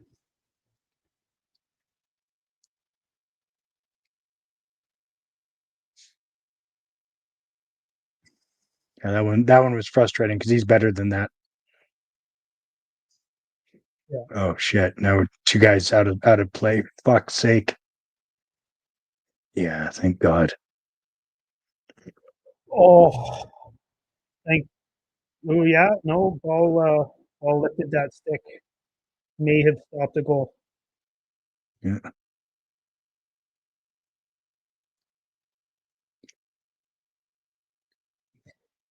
The Flames haven't had a shot in a long time. It is 16 or 6-19 in shots. The Flames haven't done anything in a while yeah. offensively. Kind of tough to watch. There we go. Come on, let's get physical.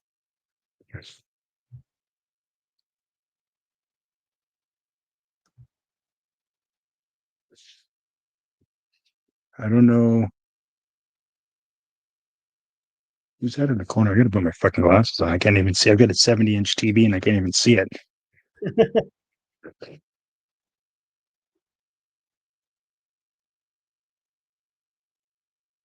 I thought it was Paul.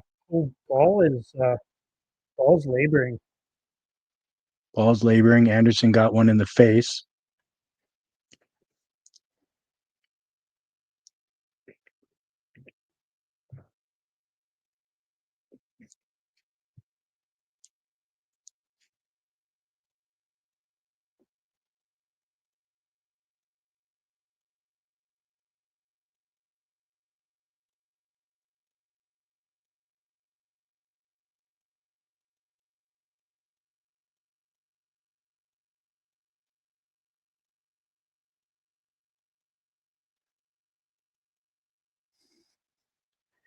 Anderson did his best to try and sell that.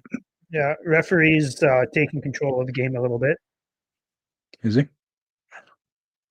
Not sure. Oh, that wasn't even a butt end. That was a straight up like cross check to the Yeah. face. Yeah. That's garbage. Yeah. I was always told that was an automatic. Well, he did go to the box for it. He got the cross checking penalty, I think. Yeah, but cross checking to the face is that not automatic fucking out of the game? Like that is normally you're having a conversation with the league. It's not 2 minutes. It absolutely should be. That's for sure. Holy Christ.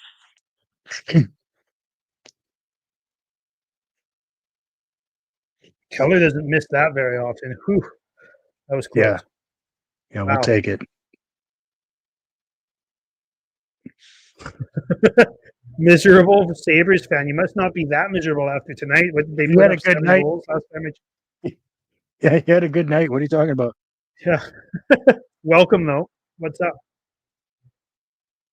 I think with your win, you actually knocked us into the second last team in the league.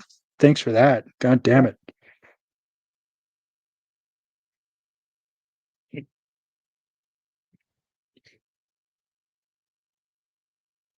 Let's go. Good PK. Well, I don't know if it was a good PK, but it was a PK, a successful one. Yeah. Yeah, they didn't score, so I guess that's a good. And we're about to give another And we're getting fucking another penalty. Great. Pretty fucking awful when you're getting cross-checked in the face and you're the one getting the call. Given we were on the power play a lot in the first period, but still, you got to call what's there and not call the game based on what you've done in the past. Like, I feel like refs do that a lot, and it's not just against the Flames. I've said this a million times. It's every team. Like, the refs are just bad. It's for every team. But they call what they like. They try and do makeup calls and shit like that too much. They need to just fucking call the game as they see it. If there is more power plays for one other or for one of the team, or if one of the teams has multiple more power plays than the other team, that's fine. If that's how the game was played, just fucking call what you see instead of how you feel. Yeah, the makeup call is bullshit unless it's blatant. But yeah, a penalty is a penalty, right? If you do it, it is. There's, in my opinion, there's no such thing as a makeup on that. Like, I think it's horseshit. Yeah. All right. Interesting. Jays hold off Utah for is the taking win. a time out here.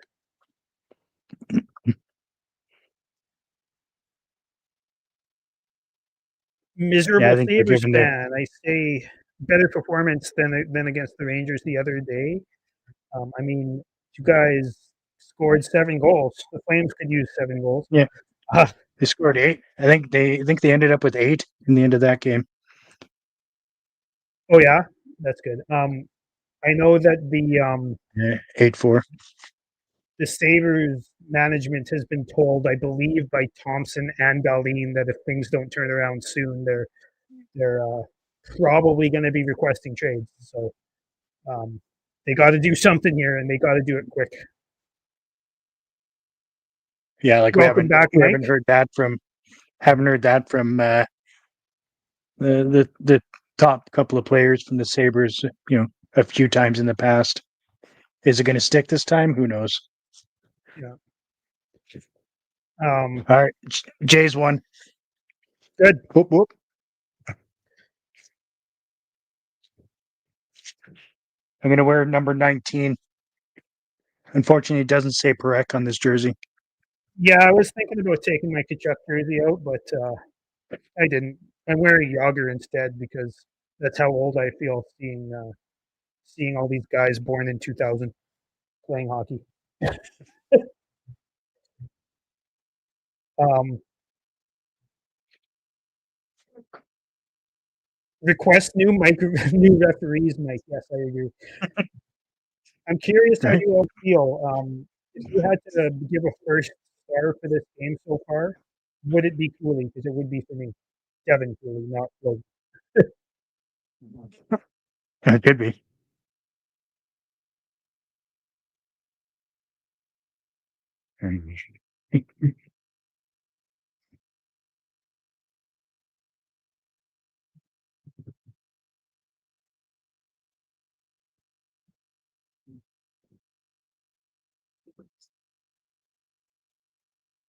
I've quite liked Hontek on the penalty kill. Um, in all of the Yes, games he's played, he's actually been quite good on the penalty kill. Quite impressive. absolutely. Um, that's definitely one of his strengths. I think. I agree.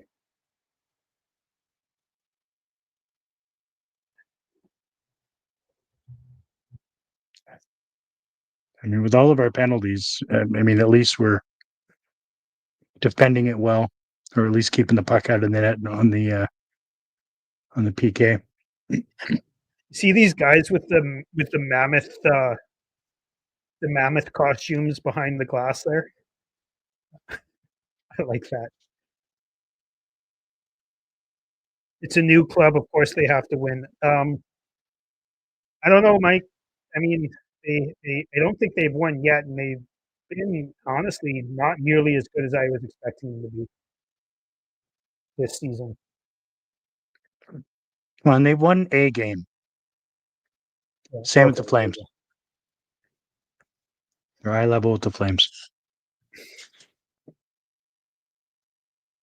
22-6. The Flames have not had a shot in a long time, and Utah are just all over them. I don't know how Yeah, ever Keller doesn't get since. a penalty for that. He just fucking turned around and fucking almost basically punched the hole in the face. Like, Yeah, yeah, that's something else, right? Because especially given a questionable penalty to Coleman there, I think for that hooking, I think that was pretty weak. yeah, I totally agree. Yeah, it's tough when you have one of your best PK guys sitting in the box, right? Well, two of which, right? You got Ball in there. Well, I guess not anymore, but You know what I've noticed about Sharangovich? He has he's he's been in quite good defensive position. He just yeah. he's not willing to put the like lean on anybody to get the puck back, but his Mhm. positioning has generally been pretty good this year.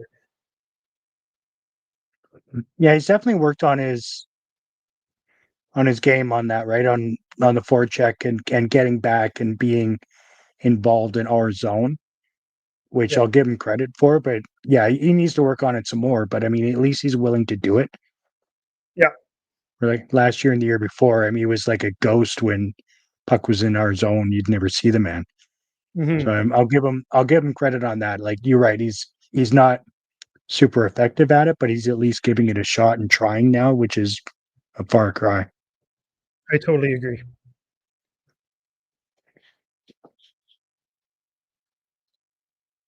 Right. Apparently, the refs are wearing Mormon underwear.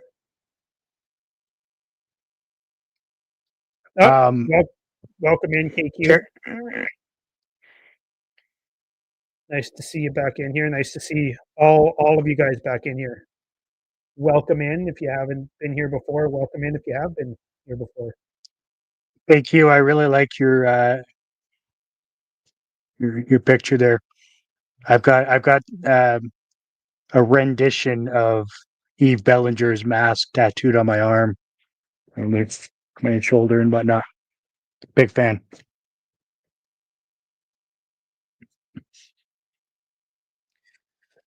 We're spending too much time killing penalties. We absolutely are.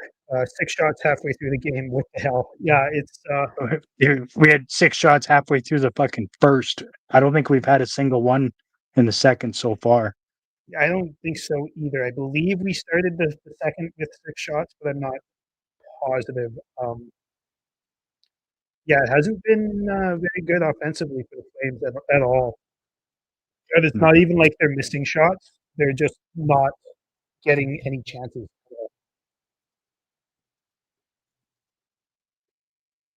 No, it's been penalties. We've had 4 of them so far in the second. Did you see that Interference, that roughing, and replay? I know hooking. you were out for a smoke, but did you see the replay on that diving save by Cooley? Where No, he I didn't. I dived. just saw the goal. Okay. Yeah. Anyways, it looked like he got it, but that was actually Kadri's stick keeping it out.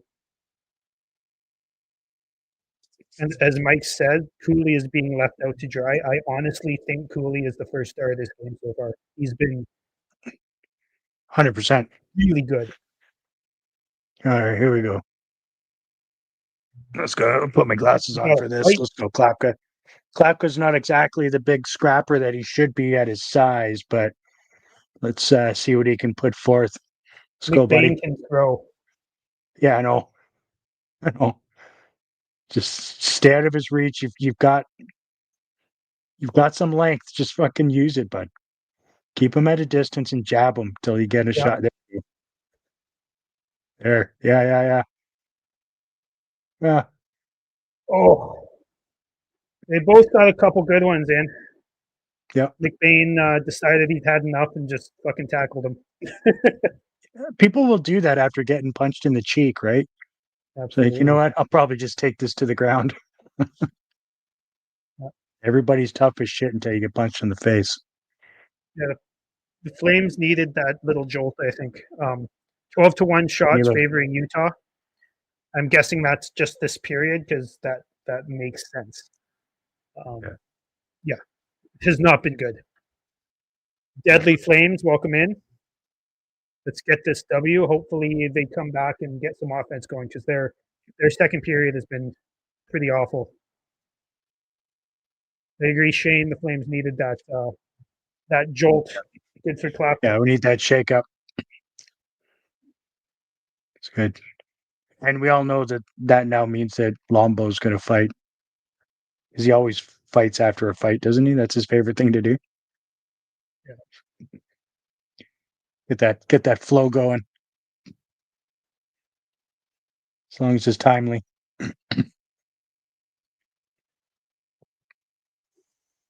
Oh shit.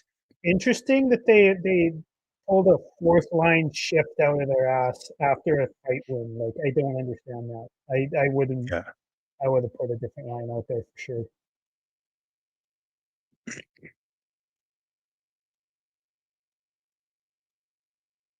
At least it was short lived, I guess, but still, I agree. Coronado has really struggled. He's made a lot of bad plays. Yeah, he hasn't been that good on it. Like he got those 2 goals the other night, but Mm. beyond that, he's struggled to generate offense. He's struggled to generate shots. And he's made some like he's been okay defensively, but I think he's made some questionable passes. Um, Mm. yeah, Yeah. Yeah, I agree. Like that was a bad pass by him. I don't know what he was thinking there. Just he had nothing but time and space to skate with the puck and he just threw it. JQ saying Lombo took boxing lessons during the off season. Apparently, yes, I heard that as well, and that's great to hear. Nice. That's good. That's good. Welcome in Yeah. Midnight Star or Midnight Solar. Welcome in, I was everybody. Glad to see I some was people hoping that here. Lombo would have boned up on his throwing skills a little bit. Yeah, I mean, it's a great way to stay in shape, right? Which we all know that he is. yeah. Come on, Mike Ball, is fucking take completely him out. right. Calgary has made bad plays. It See hasn't that? just been Coronado. Fucking Ball. Calgary in general has made Watch some this play awful, by Ball. awful plays. Watch this play by Ball. This is vintage Ball. Like that is fucking great defending.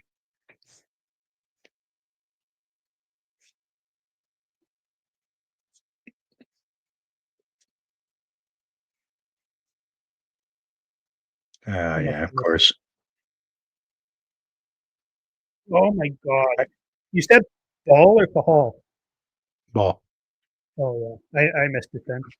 But So we must be caught up on time now. What is it? What's the time on yours? 6:12, the penalty just happened. Yeah, so we're even on time now. Watch this. Oh, Watch it. Watch it.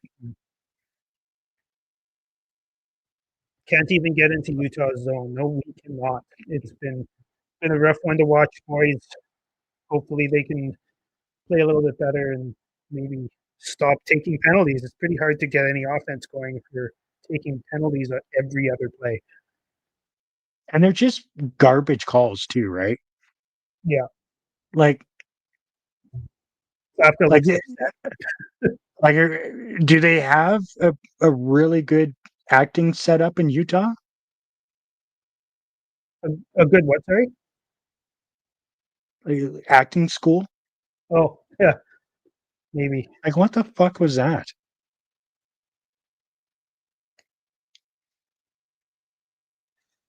the PK has been good this year. Don't get me wrong, but it's being used too much. That's for sure.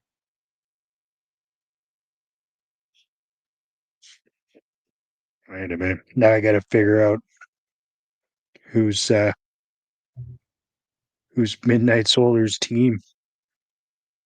Oh, Possibly. he's a Jackets fan. Oh, interesting. That'll be a good game. Lots of scoring, most likely. You're a Jackets fan, so you'll appreciate the Monahan. Where is it? There it is. Take care of our boy 23, eh? Oh, we got a shot. Oh fuck. I missed it. Must have been great.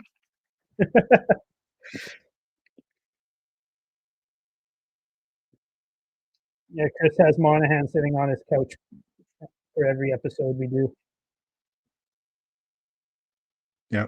Yeah, my daughter gave that to me. It's been a while. It's gotta be close to 10 years now. That's craziness. It's a new team. They win hands down. Mike, I don't. I like Duh. officiating is just bad. It's like they don't purposely do anything to make a certain team win. It's just fucking bad. I Although it definitely looks like it at the moment, Mike, for sure. I get what you're saying because this has been fucking bad one-sided in this game. absolutely. But It it's looks like it, but they're just bad. They're not. Yeah, I don't think that they're purposely trying to give Utah more calls or whatever. I think that pretty much every referee in the history of the NHL is awful. Harry Frazier was amazing. What are you talking about? And I said almost every referee. He was fucking terrible too. He, he was just an asshole to everyone. Nice. Yeah, Cooley's fucking done well, man. Like, give him props. Yeah. He's done really well.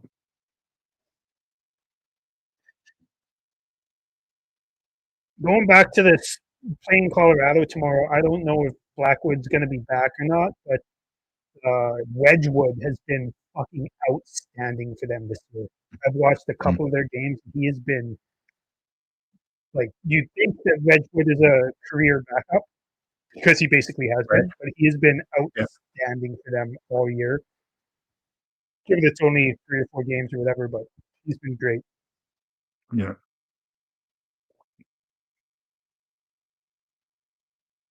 A little bit of pressure, not really getting any shots, but at least some zone time.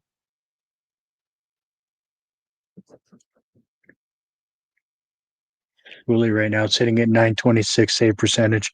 He's done really well. I mean, Who's that? he's Sorry. put us in a chance to succeed. 926 right now for Cooley in the Oh save yeah, percentage this game. and there's been lots and lots of really good They've ones been too. quality shots. Yeah, absolutely. Yeah, they haven't been perimeter shots and shots to his crest by any means. Typical Flames shots, right? Yeah, 26 to 7 shots, or yeah, it's not good. But I would say if I had to put a rough estimate, I'd say like 11 or 12 of those 27 have been like high danger opportunities. Yeah, Cooley's played very well. yeah, Deadly Flames, I agree. I chirp the refs too because they're fucking awful. right. um, Gotta chirp somebody.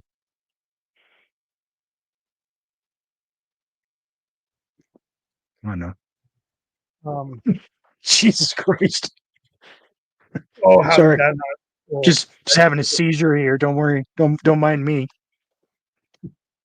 You 27 to 7, just awful. Wolf is sitting there like, oh my god, I'm happy I'm not into this one.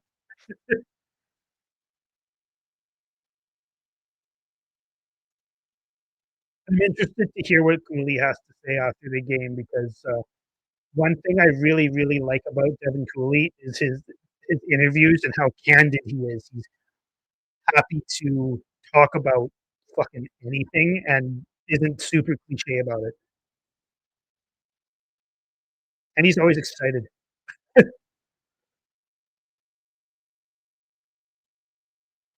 He is. He's got a really good attitude, right? Yeah. But I mean, And I that's pretty think much that's what he why he got has to the be at starting job. of his career, right? Because he's struggled and he's been up and down and between the A and NHL, and so I mean, if you don't at least have a good attitude, you're gonna been pretty much cast to the wind. I think. Holy Christ, get it out!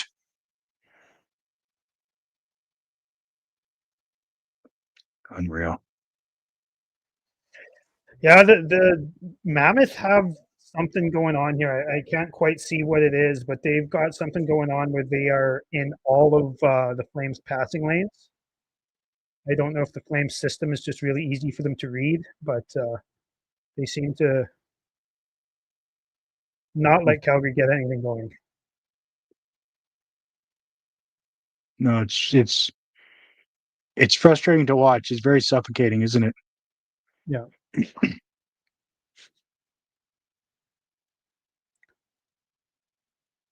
I mean, 7 shots in 2 periods is abysmal.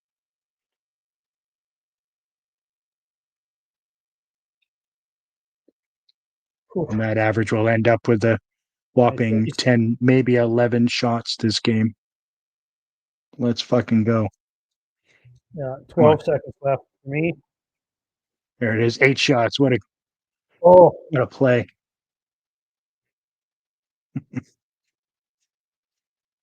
Man. interference denied. Are you talking about the reverse hit on Frost there? Yeah.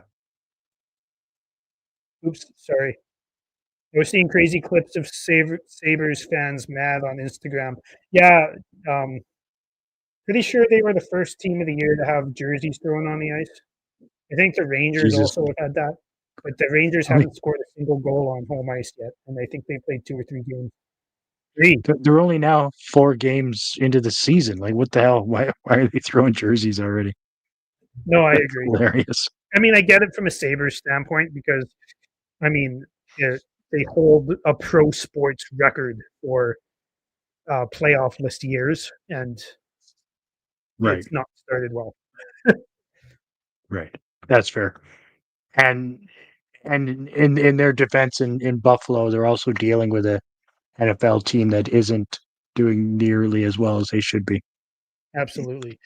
Draft Joe Iginla, KQ says, and last time I checked, he was like a mid to late second round draft pick. But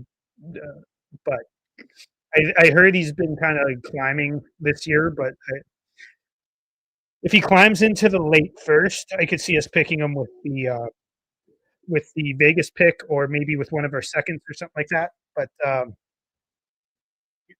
I mean, it would be a good story. That's for sure.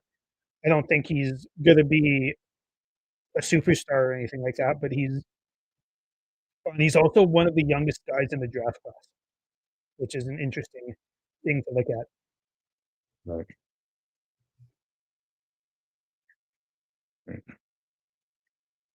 This is the worst drafting of the year so far. Yes, I agree, but just just you wait.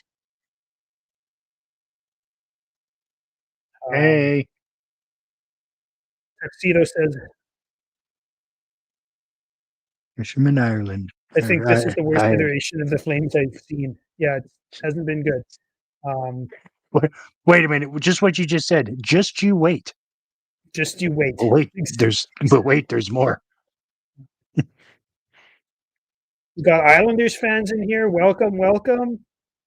Good to see you. Thanks for coming in and showing up. And that being said, I'm gonna leave for a second. I will be back in 5 minutes or so. Sounds good. Fisherman Islander, are you ocean, lake, river? What kind of fisherman are you? Around here, we do a lot of river fly fishing.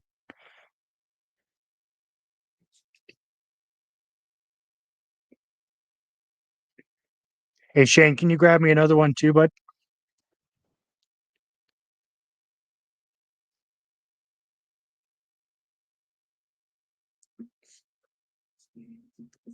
Kyle knows exactly how this game's going to end.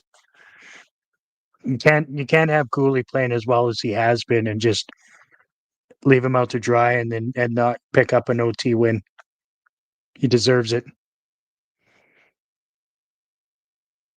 I like the optimism between Kyle and Taryn Boot. This is good. This is good. Everybody's still excited. We're not beaten down by the fact that they only have 8 shots in 2 periods. Their optimism is on the rise.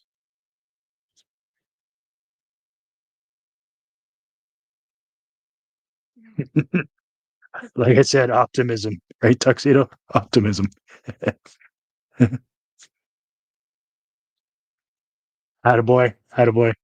I spend a lot of my off time when I'm not watching sports. I like to tie my own and have lots of fun on the Bull River. You should come check it out around Calgary. It's grade A fishing around here.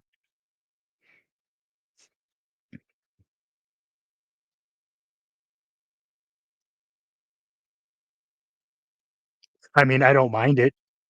I'm a big craft guy, Shane. I like all forms, lagers, ales, IPAs, sours. Bring it on.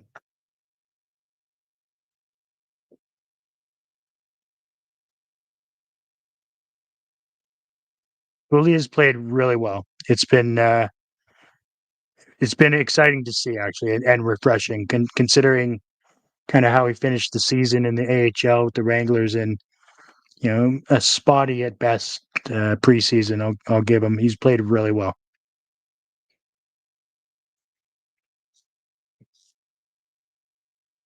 Gotta love coming back and seeing fucking thing I just dropped in the toilet on my screen.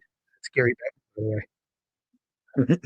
Ah, it's fucking Batman. See, I've been too busy looking at the chat. Fuck Batman. Sorry, was that out loud? You know what? I think a lot out loud, and so I apologize to everybody. Win it in regulation. I agree, Shane. That would be fun. Nice to see. Fuck OT. Yeah, right. Let's Yeah. not give them any loser points. Can They we need a all bump or agree two. in the Yeah, chat here? a fist bump, right? We That's what you mean, a fist bump? We'll go with that. yeah, that's what he means. Um, can we all agree that getting a point to lose a game is bullshit? Like a I loser couldn't agree point more. I is your straight up like, partition ribbon, yeah, participation ribbon, and like fuck that. I think the way I would do it if it were my choice is I would have an overtime loss be, or sorry, an overtime loss be 0 points, an overtime win be Right. 1 point, and a regulation win be 2 points. Then you wouldn't have tie games. You wouldn't have like teams just killing time in tie games for the last few minutes. You have teams trying to fucking win the game. What are we doing here? Yeah. Yeah. To see people trying, playing like they're protecting a lead in a tie game with 2 minutes left in a game is garbage. Give the Yeah, fans what they want. I mean, obviously, bonus hockey is great and all, but no, it's such a loser mentality, in my opinion. yeah. I mean, what else do we got here? That's what I do when my Islanders 0-3 and Fuck losing. yeah. It's good. It takes my mind off it. Oh, the You're bumps. you're Yeah, the fist no bump. no no no. We're talking tie and flies. It's okay. We're not getting into that tangent. Oh, Calm it down, Dylan. We're talking about fly tying here, and and oh, you're preaching to the choir there for sure, Islander, because we're a couple of Flames fans, and it's been difficult to watch for I don't know two decades. There's been a lot of up and yeah. down. There has been two seasons, maybe three, that have been any good in the last, I want to say, 20 years. Hmm. It's been tough. Hmm. Um, I mean, made it out of the first round just twice in the last 20 years too, right? Tuxedo was not impressed by the Blues and Knights games. You went to both of them. Yeah. I mean, I'm sure you were excited right at the Okay. beginning of that Knights game when we went up 2-0, but Yeah. probably the most predictable outcome ever was Flames play good and then just Protect the shit the lead, bed. baby. Yeah. Protect the lead. Yeah. No, it's they were both. I mean, yeah, obviously we're pretty excited about the beginning of game yesterday, but yeah, what a fucking letdown the rest of it was. Like that was just Awful. outclassed, outplayed through the final 40 really.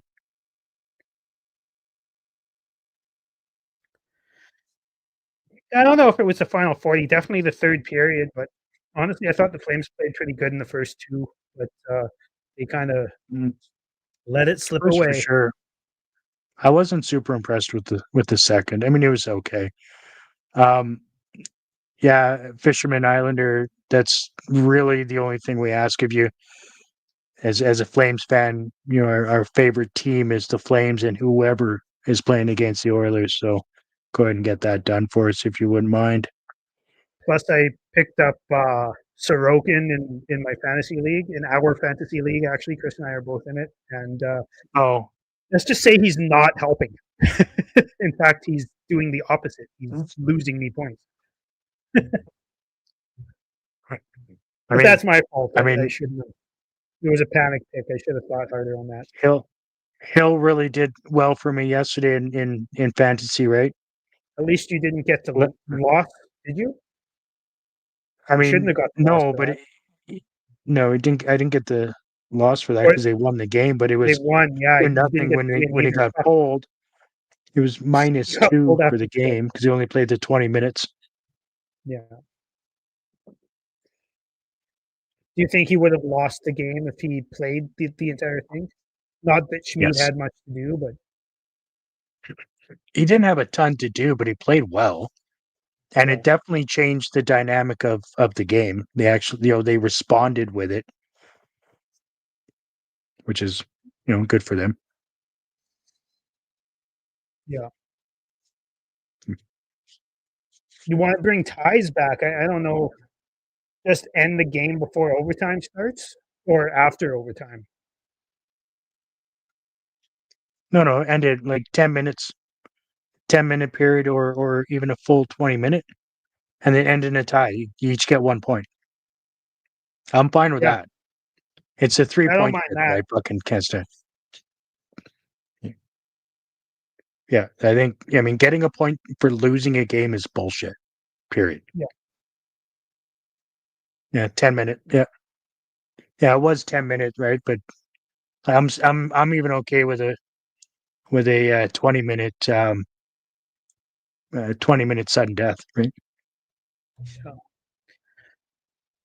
2014, 15, 2018, 19, 2021 was a really fun season.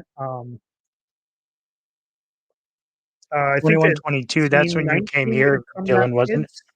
I can't remember. Maybe that was 14, 19 15. or 19 or 15. I think it was 15 with Hartley.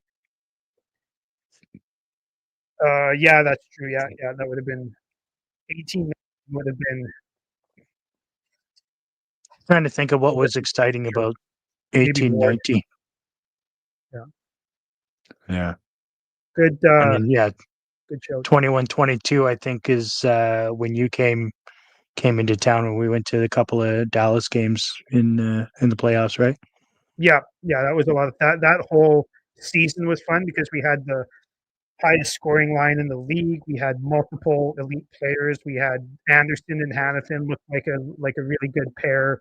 Mhm. Tanev was holding up Shillington, who looked like he was getting better. Like, um, yeah, just Right. we had a lot going there, and it all just fell apart because Yeah. people Canada was just wanted a to leave giant. and COVID and all sorts of fucking stuff. Yeah. Thanks, Daryl. Yeah, Daryl. I say It's I funny say that how laughing because I love Daryl. I think he was a great coach. yeah, I think that his biggest issue actually wasn't even that year. I thought it was the next year when he decided to stop coaching to win and start coaching to prove a point to his boss, and that caused the whole team to fall apart. Yeah. Matthew Schaefer will get a goal, and the thing that's killing us is starting late and not focusing on the game. Yeah, that tends to happen with younger teams. I mean, not that the Islanders are specifically young, but they've got a bunch of young rookies. Like that Shabanov kid looks pretty good. Obviously, Schaefer looks amazing. Um, yeah, good stuff. Still kind of confused at giving Tony DeAngelo 25 minutes a night, but here we are. That's I mean that makes sense. 2018-19 All was right. the year we got killed by Cale Makar. Yeah, yeah, that's true. All right, we're just a couple of minutes away from the third period starting up again or starting up. I'm gonna step away for a minute and I'll be right back. Keep Dylan Sounds good. entertained, everybody. He doesn't like to sit in a quiet room. He's got ADHD or something, so make sure you give him lots to read and lots to do. Be right back. Yes, please do. Hope the Flames tie it up, KQ. That would be fucking awesome. As much as I'm on Team Rebuild, I'm also on. You can't hate when they win, right? Like it's fun to watch when they come back. Hopefully, they can tie up the shots. All they need to do is go 20 and have the other team have 0. So hopefully,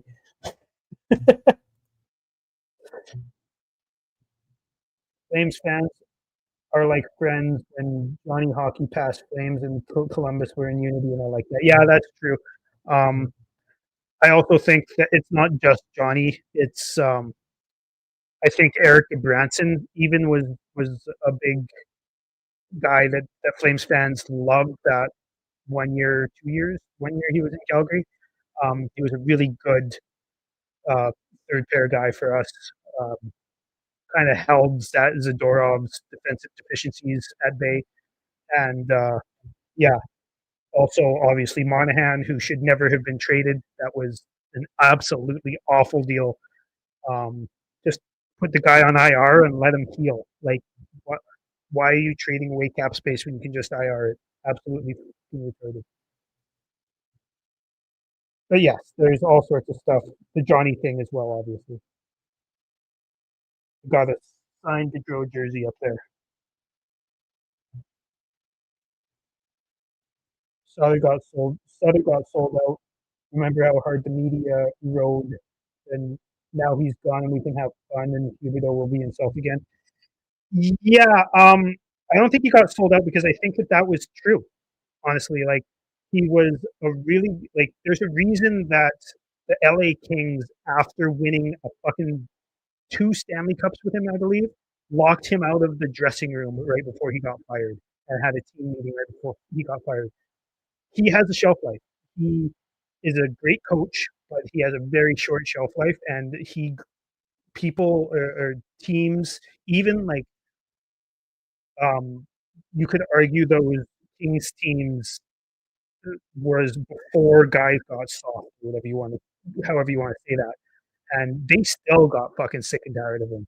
Um, it's just kind of how it is, and not only that, but the way that he butted heads with Tree Living, and Tree Living is awful, awful, awful at his job. But the way he butted heads with Tree Living, like obviously that was going to trickle down, right? He's an undeniably good coach, but he decided to let himself go a little bit when he stopped coaching to win and started coaching to prove a point to Tree Living. No hate for Columbus here. No, I don't think I'll ever hate Columbus. Johnny Gaudreau forever. Retire number 13. Yeah, I'd like to see, honestly, what I'd like to see them do for Johnny is when the new rink comes up. I know that there's supposed to be a community rink, and I'd like to see them name it the Gaudreau Family Community Rink or something like that. And because you know how family oriented that family was, and also giving Matthew Gaudreau, like instead of just naming it Johnny Gaudreau Rink or whatever, name it after the family. That way, you're giving Matthew a little bit of love as well. All right, puck drop.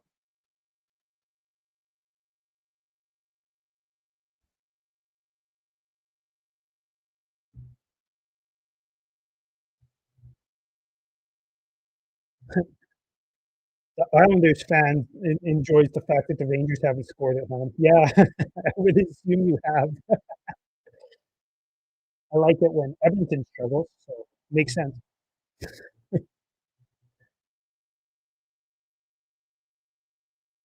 I was in the army, so I think I'm biased to the punishment style of coaching. I acknowledge that it's not for everyone. Yeah, I get that too, and it works, but again, it only works for so long. I think, and it did, right? It worked really well that first year, in my opinion, and it worked, for 2 or 3 years for the Kings, and it worked for a couple years for the Flames in the mid 2000s, and yeah, but every time he's been unceremoniously let go. There's a reason for that.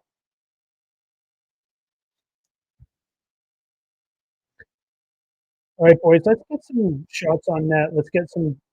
Um, oh, oh, what a good setup from Fairby to Coronado. Let's get some pressure and some opportunities here. Getting a couple here. Good to see.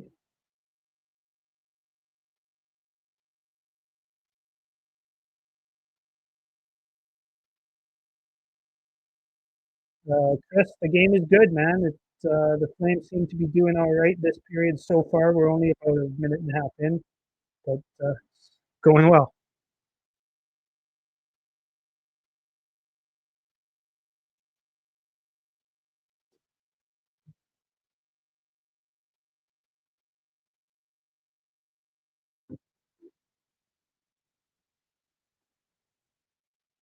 Oh, Clark almost scored there. Oh man, yeah, the Flames have come up in the third period with a little bit of jump. It's good to see.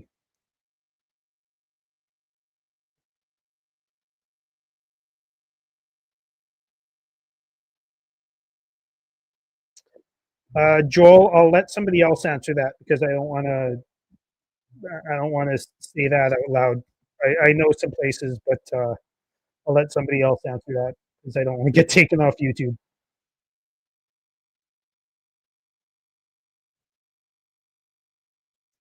Diehard Wings fan. Hey, I've got a question for you. How did that game end up today? Last time I checked, it was 2-1 for the Wings. Um, and I'm doing great. How are you doing?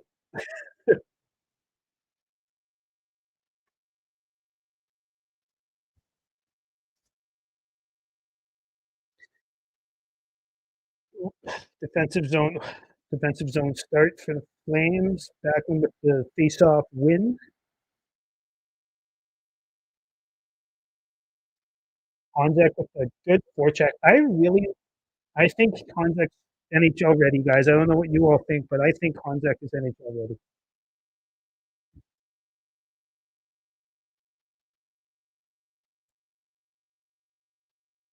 Are we taking another fucking penalty here? Come on.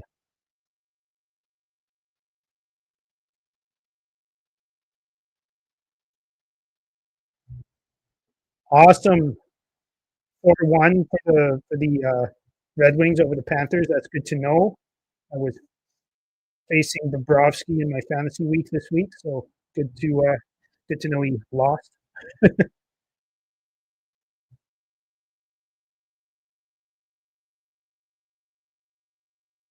Backlund with a 5 minute.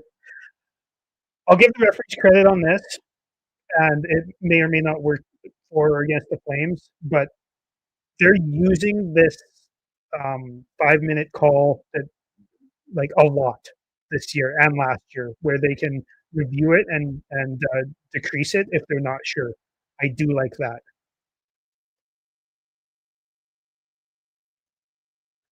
See what's happening with that. I haven't seen. Oh, definitely a two. Definitely a two. I don't know about a five on that one.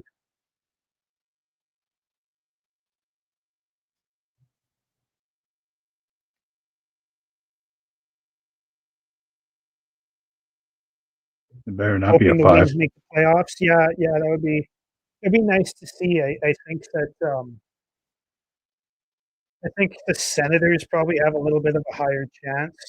Um, but you never know, man. You never know. I am the Atlantic is super strong.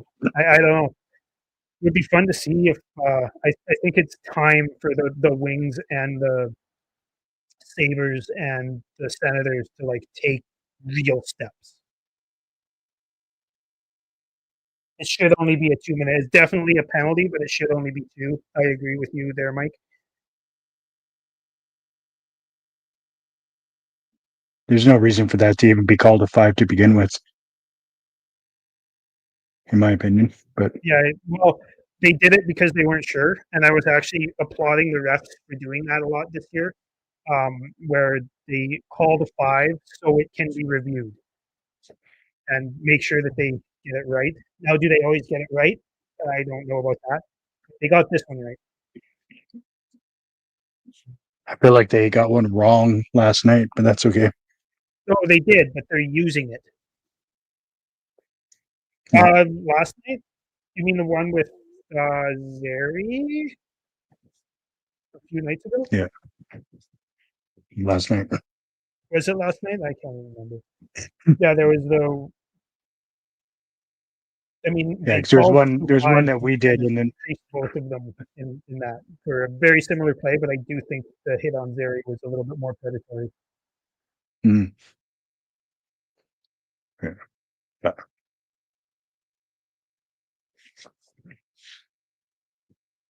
It'd be nice if we weren't on the fucking penalty kill the entire game, like literally the whole fucking game. Yeah. Makes it tough to mount any offense, right? Yeah, as he chugs the rest of his beer. It's a good idea. Are you drinking Pilsner? I'm drinking Project 9 Pilsner, which is a Fernie beer, but it's the um, the BC liquor whatever is on strike right now, so they're out of pills. Like all of the stores in town are out of Pilsner and out of like a lot. They're out of a lot. So. And I actually quite like this one. What is what's BC Liquor striking for? I, They're in wages, low I end think. retail. I don't fucking know, man. Like what do they make? Like $2 above minimum wage? Like just get to work. The fuck. Or if you don't like the wage working for a liquor store, then like don't work for the liquor store. Don't work at the liquor store. Yeah, unions, man. I'm telling you, we're going through that. I've got a 16-year-old daughter that's having her high school time fucked up because of striking right now. Teacher strike, yeah. If they don't get Well, both something my going sister's here kids in town soon, then oh yeah, yes, you know all about it. and our buddy Kyle in our fantasy Oh group. yeah, I don't know if he was in here earlier talking with us, but he is a teacher in Calgary, and he's doesn't sound like he's super pumped about this strike at all. I feel like yeah, it's unions, right? Yeah, They they they talk like they represent, but they represent themselves in the company very well, I find. yeah. Anyway, Another shot for the Flames. They're still only one shot away from this game, even though they're being tripled. Holy shit, tripled in shots. not bad, right? Yeah. I mean, they have exactly how many shots I thought they were going to end the game with, so still 14 minutes left. So they've got a lot of opportunity here. I feel like they could open this wide up, right? Like all they need to do is just have a series of like 6 shots, and one of them's going to go in. Yeah, Well, look at the effort from Costco. Wow, great effort. it's like one of the first times I've Remember noticed them the all night. 85, 86 start times, 17 wins and 57 losses for the Red Wings. It's almost as bad as that 1 year Colorado had about 10 years ago, 12 years ago. That The 85-86 was a pretty fun year for the Flames. That was the year we lost to Montreal in the final. So welcome in I, Pixel Plus. Thanks for from my joining. standpoint, there wasn't a lot of dark times. Yeah, absolutely. Thanks for joining Pixel. I've been enjoying your videos. I've watched quite a few of them in the past couple months. Good stuff. Anyone who's watching should check out Pixel Plus's Flames related videos. He's got lots of them. Mm.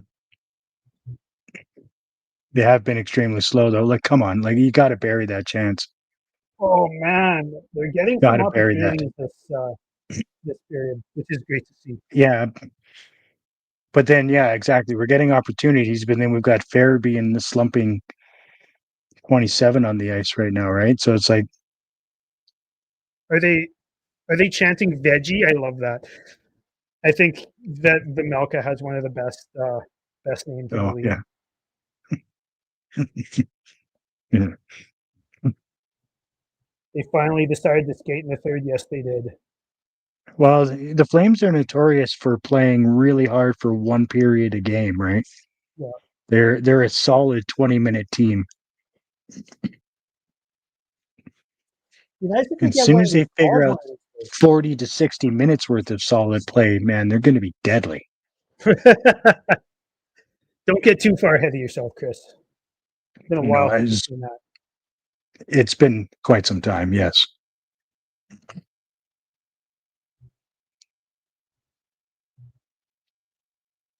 Come on. Just mix it up. Let's just start running into fucking people in front of the net.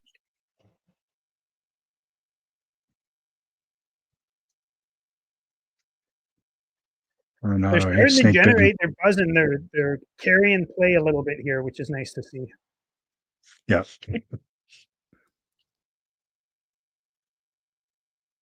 Yeah.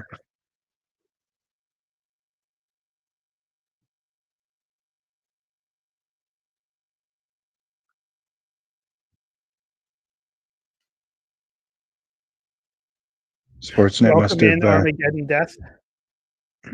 Hello. Armageddon death. Got Hey, a- Panthers. that'll be a Predators fan. Oh, those brothers. Jesus Christ. Yeah, see, I Are gotta you start wearing my okay, Chris? glasses. No, apparently not. I gotta start wearing my glasses. Hold on. I think you need I think you need a Forest burger to level yourself out. Man, that was one of the best burgers I ever had when I was in Nashville in 2018, 17. It was 18. That was that was a great burger, and I'm trying to remember the name of that place. When I do, I'll spout it out there, Armageddon. But if you're actually in Nashville, it was a good time. I got properly harassed in the establishment wearing my Flames jersey on a game day. It was good As you times. should be. 100%. No, the chirping was good. Sometimes I feel like Flames fans need to harass other Flames fans in Calgary because Flames, you know, Flames fans need to harass other Flames fans. well, yeah, when they're getting outshot 30-10. I don't think we need to harass the Flames fans about that. Maybe just harass the Flames. That's like chirping the goaltending coach because we're being outshot. Like that makes no sense to me.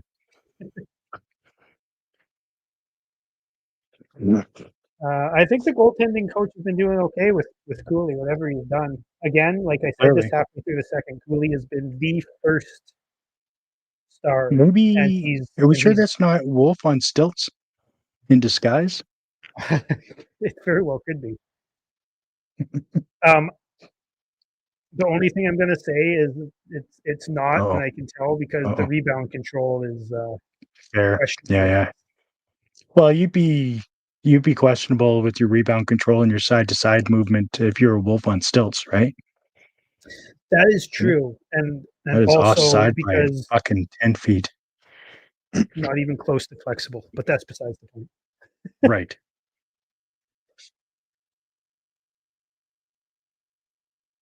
Hey, Kadri's back to Yeah. doing what he's good at, chirping the refs. So good at that, man. Just keep doing it every game, all game long. Shut Yeah, up. it definitely helps out. I mean, honestly, the fact that they just showed him on screen there reminded me that he's in the game because otherwise I wouldn't have known. Haven't noticed him at all this game, Yeah.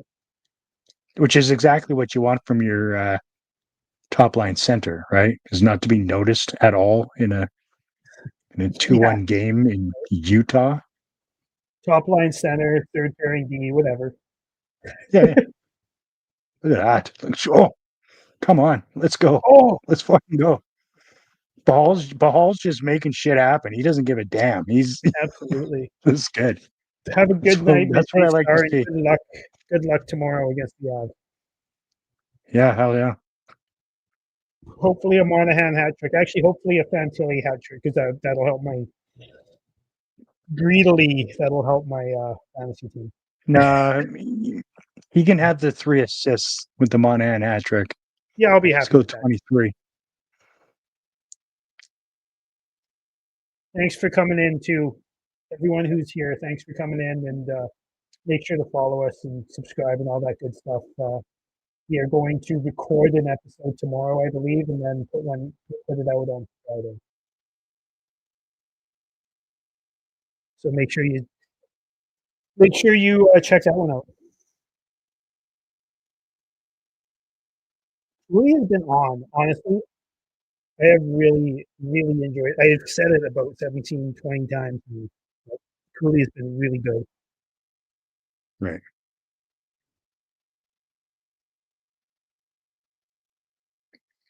He may lose Trying to the game. Google the Philip Absolutely, I think Forsberger in Nashville, but I can't find it. Yeah, Cooley's definitely increased the amount of.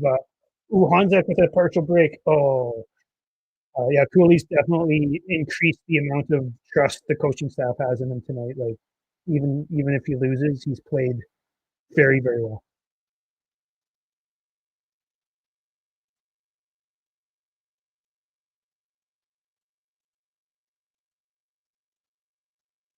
Cool.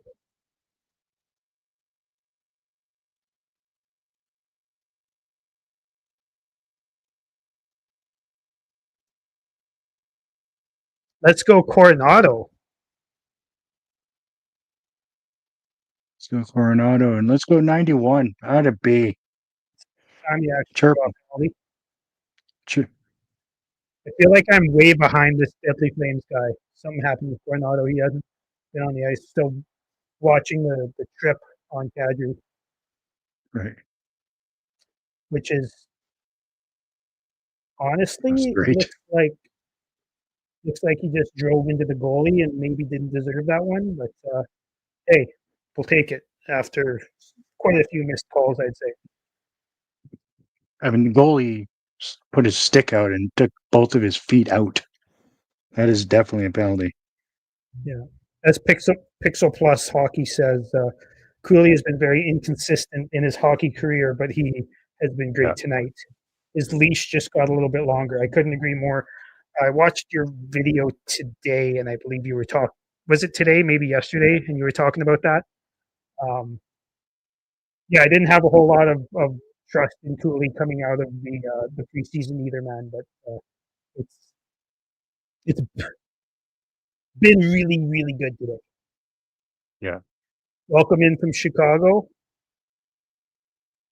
Fatality Blackhawks. Chicago. He's, you know, I apparently I need to up my fucking YouTube handle because I don't know. Like, am I just too old? Just Use your boring name. and lame? I don't even know what I don't even know what mine is. I think I set it up like fucking 20 years ago. Can't find it. Yeah, yours comes up as your name. You Is it? Yeah. yeah, See, you texted just in there old. when you had or you commented when you were out for a break. It's Oh yeah. right there. Yeah, that's probably not good either. I should probably change that just so I'm not doxing myself. I don't need that either. Jeez. That's hilarious. 5 games in 8 days. I didn't even realize that. That is Yeah. That's a schedule for sure. Yeah, it's not bad, right? Yeah. Let's get this power play moving, guys. But first let's try and take control of the puck.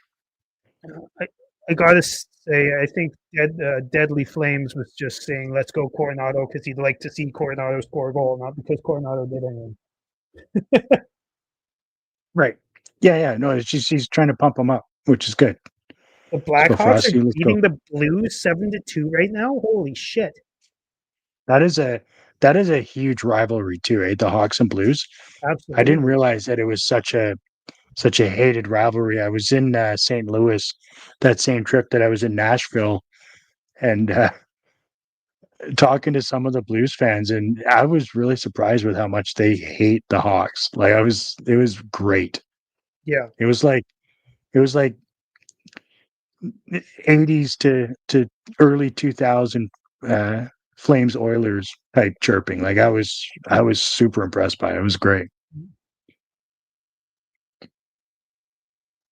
Tip it wide, I guess. That works too.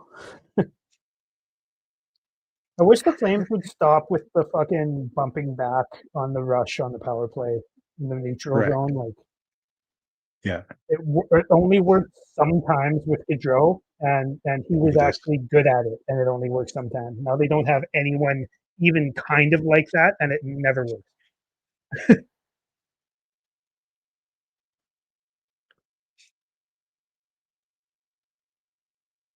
Correct. Just fucking saving that line was pretty impressive. Yeah, he's he's really fucking good in the offensive zone, man. I'm surprised he hasn't. Yeah, let's get him going. Surprised he hasn't had. He just wants pucks at the net at all times, right? Yeah. He's like, sure, I can pass it around and be cute and fuck around, but why?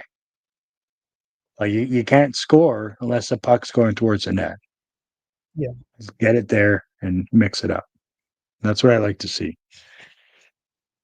All right. Well, we've got 5 shots to their 1 in the last little while, so good. Good little bit of pressure at least. We're almost We at half managed, instead of at a third. yeah, we managed to almost get to half on the shot clock. Look at that.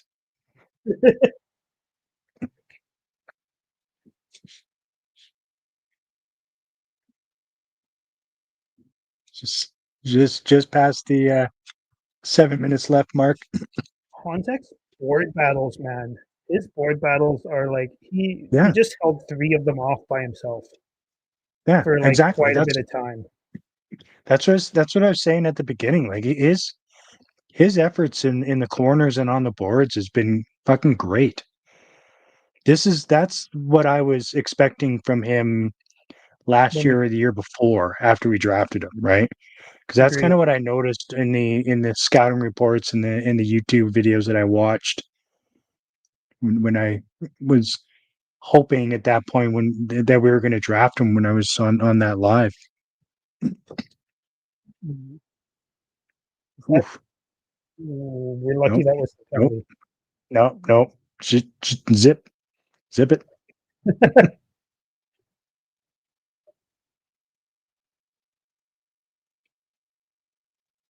Damn it. I'm going to be honest, and this might not be a very popular opinion because everybody loves Lomberg, and like from a vibe standpoint, absolutely, and from a fighting standpoint, sure, but like he needs to be a 30 to 40 game a year guy, not an 82. He's not good enough at the hockey parts of hockey, in my opinion. I don't know if I agree on the amount of games, but I think picking and choosing different spots to slot him in, I'd be fine with that. But I mean, like his offensive production isn't and has never been it. Like it took how many years for him to finally get his first goal as a Flame? Yeah, Like that's insane.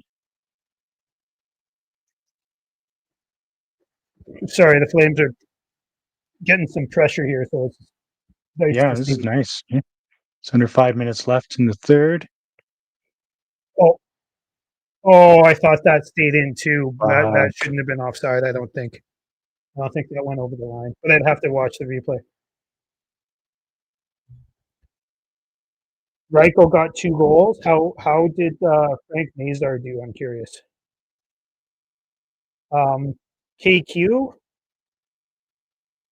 the Flames have momentum. They sure do. They've been all over them for about Now we just need 2 to get the periods puck or in the net. 2, 3, 4 minutes or so. Just got to get the puck in the net. It's been all around the net and behind the net, beside the net. There's not now. We just need to get it in the net. Yep, couldn't agree more. Let's fucking go. Let's go. Excited about the Jays win. Now we just want a Flames win to round out the evening. In the net. Let's put it in the net. Not outside the net, in the net. Not around the net, in the net. In the net. Yeah. AQ knows what's going on in the net. in the net.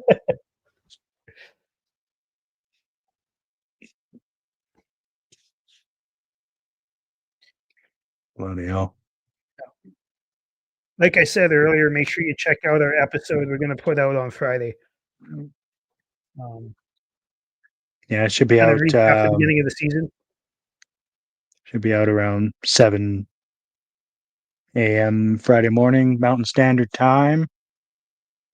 Don't know where everybody's at. I mean, I know where a couple of people are at, but Chicago and Nashville, and I think Columbus guy headed out, didn't he? But, Yeah, he left yeah, earlier. he left earlier. And if you haven't already, if you're in this thread right now, don't forget to like and subscribe and check out our link tree. So you can get us on Facebook and in the audio formats and X and all that shit.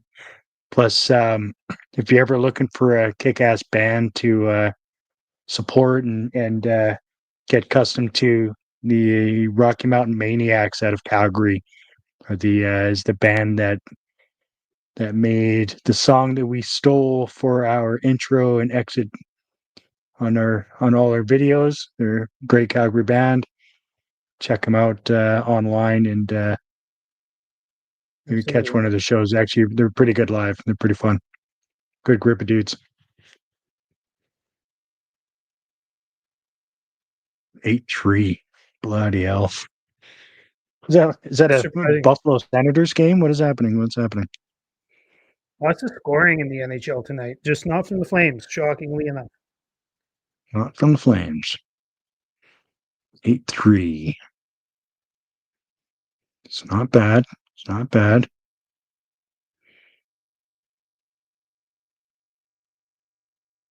Oh, wow.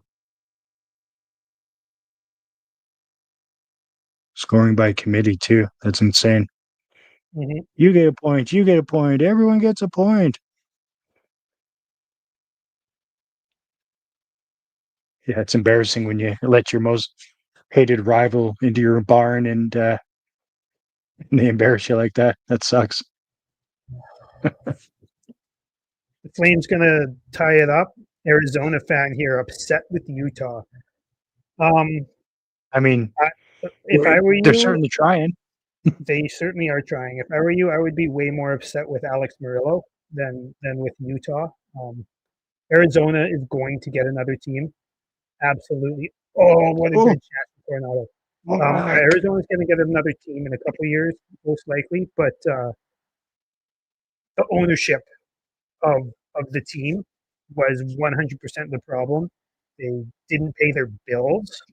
They didn't pay their freaking hotel bills or their arena bills. They continuously were the laughing stock of the NHL by taking bad contracts and taking LTIR players and like it was the owner's fault. That's it. It was the owner in the NHL, right? Because I'm pretty sure the NHL had a big hand in a lot of those contracts that went in there to die, which was weird. The Arizona ended up being the NHL's or Gary Bettman's little pet project, and A little bit, yeah. that's Definitely gonna Batman. yeah. That sucks as an organization for sure. Yeah. They will be back with better ownership, and they will Yeah. get a better. They need to get a And better stadium location as well. That was one of the big problems. And Morello was just awful, just awful. yeah, just an arena deal in general, right? They're gonna have to find an owner that's willing to put down the capital and build an arena. From an on ice standpoint, I'm actually relatively excited about the Mammoth this year. I think they've got a whole bunch of young talent, and I know they've been slow to start off the year, but I do think that they are going to be a fun team to watch for years to come. Nice. Breck took the brunt of that, but at least he put his body there. Stop Yeah. the play. That was like watching a child hit a man, though. Holy Christ. Yeah. That was amazing. Love it.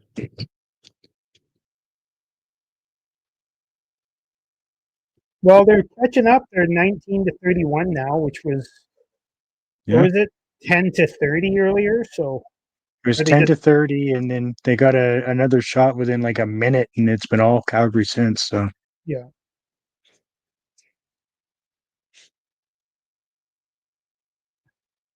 You can tell Zane's really having a hard time because he's not putting up any points. I think he's been playing pretty well, and he's exciting to watch, but he hasn't put up any points, and I think that's kind of one of those things that affects his confidence a lot. for sure. I think he's played a lot better tonight than he has in his last two, for sure. Like a lot better defensively Funny, I thought he's and been pretty offensively, good to be honest. I in I all of thought his. he's looked pretty good offensively, but I think he's looked pretty good defensively tonight. As far as a kid trying to learn the league, I have nothing bad to say about how his game's been tonight. Good.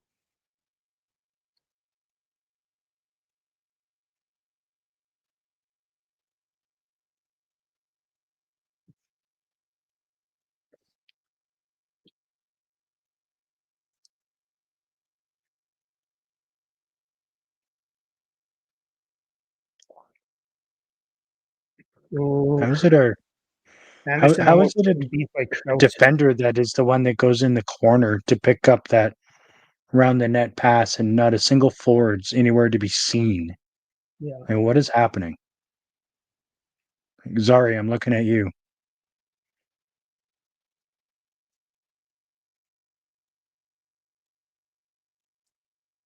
nice retrieval by Frost there. Yeah.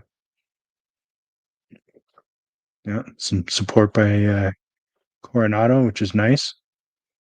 It's Oh, that a was a bad really fucking weird pass. play by Coronado there.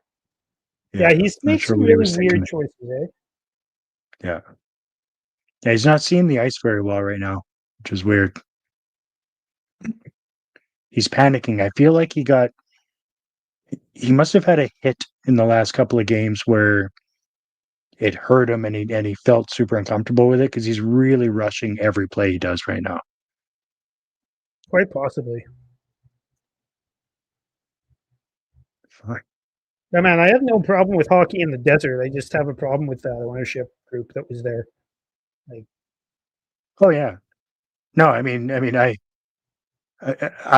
visit Lake Havasu often, and so going into Phoenix or Scottsdale is it's nothing. It's a couple hours away, but it has the makings of being a really good product, right? Because a Absolutely. lot of Canadians go to Arizona for the winter months, and I mean they can fill arenas if they just market it properly and get a proper venue. Yeah. That's reasonably close to where the people are. And there's no reason why they can't make a go of it. The same with Vegas, right? I mean, you build it and they will come. Like people are already in Vegas, so just give them something to do. Yeah. It's just a Flames shame that can't look for the just to perfect go shot to if a game they in Vegas score. It'll costs be you like greasy. $300-$400.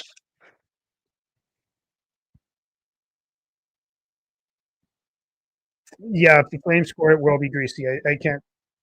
They're not Yeah, getting any clean looks, so they gotta filter pucks in on Vemelka and crash. That's what they yeah. gotta do. Well, exactly. That's You not. gotta create your own opportunities, right? You can't just rely on Utah to collapse and leave you a lane. Like just fucking get the puck at the net and make it happen. Get in their face, get dirty. Got a minute 9 in which to do it. Flames net empty. Yeah, empty net. Cooley's done his part, so let's go, Is that boys. Parak out there? Is This that 11 or 19? no, it's 19. Oh, it's Parak. He I was mean, you in can a. tell it's I don't know correct if you because he's caught like that, half the but he was size. lining up in the court in his scoring spot in Yeah, on that draw. yeah. which is, I mean, where you want a player like that, right? I mean, Yeah. that's what he's there for. What the fuck was that? That was an awful just lack of Who was that? communication or just Was that control or 27 disconnected. again? I think that was fucking Coronado again. I What thought the it was hell? Kirby, but it could have been. It could have been. Yeah, I'd have to go back and look at it. That would just be assumption on my part, just because he's done it so much in the last Yeah. fucking couple of games. Jesus Christ! Jesus Oh Christ! Jesus wow! As Christ! if Yeah. that went in. Weegs, you got to get fucking icy on that, man. Get on your belly and get your fucking stick in there. Chris, the important thing is we had fun.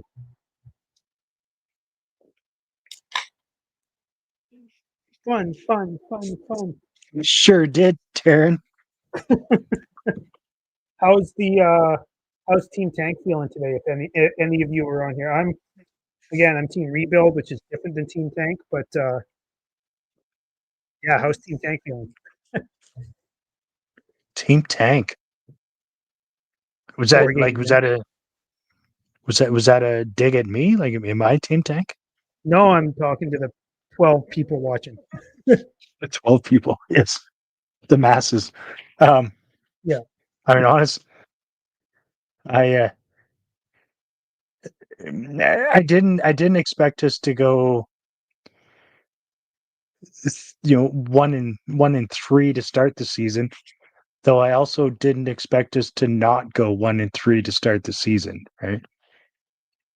Like, aside from the fact that we made next to no changes in the off season, but we're actually giving the sporadic, a couple of guys at a time a chance to play some hockey, like Honzak and Gradine. Because that's really it. So I'm excited with what I see for them. So, in my opinion, let's continue the trade. Let's get more guys up from the A, and let's see what McKenna can do. Let's see what McKenna can do. As Kyle says, one step closer to McKenna. Hell yeah, Kyle. Kyle great. knows. Kyle's Um, got all sorts of time that he's time now that he's not working right now. He's spending all his time. I don't know. What do you do for fun, Kyle? Like to go for jogs out in the around the reservoir, or what do you do? Surely you got to be doing something exciting to pass the feel like days he right does now. Sort of whiskey. slow. Forever unemployed. Forever unemployed. Welcome to the ATA. Yeah. Long term, they should absolutely be bad this year, especially in this draft. 100%. You want to avoid becoming Buffalo, though. Absolutely. Agree. Here's my thing. Yeah. This is why I'm team rebuild and not team tank is I believe you do need some veterans. You don't sell off all of your veterans, but I do think that the Flames have too many veterans. I think they need to trade maybe 2 guys up front and 1 to 2 guys on the back end over the next year and a half type of thing, and start like tomorrow. Walks alone in the woods is what Kyle gets up to. That's You do that with your fly rod close to a stream, because that's what I do. That's how I sounds spend weird for try a to guy spend who a lot of my off time. yeah. Walks alone in the woods. It sounds That could weird for a be guy who just got married. Like, congratulations, by the way. as a married guy, Kyle. I get it. Yeah, But he's freshly I'm just married. gonna go for a walk. Yeah. No, that means nothing. That's fine. That doesn't. It means the honeymoon is over. Like, now it's back to business. It's fine. I was pumping up Coronado and he did that well. Yeah, Coronado, I mean, he scored those couple goals and that one release on that second goal he scored the other day was fucking crazy. But he's been rough to watch this season. Yeah. I Yeah, I he's having a hard go. His work. Yeah. I hear you.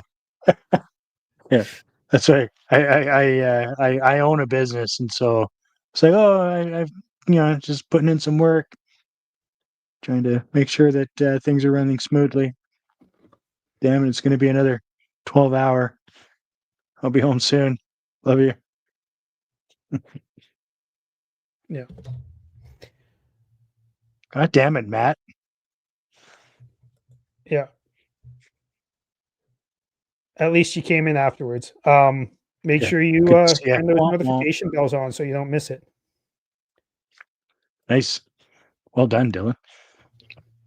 When will we need to be good again?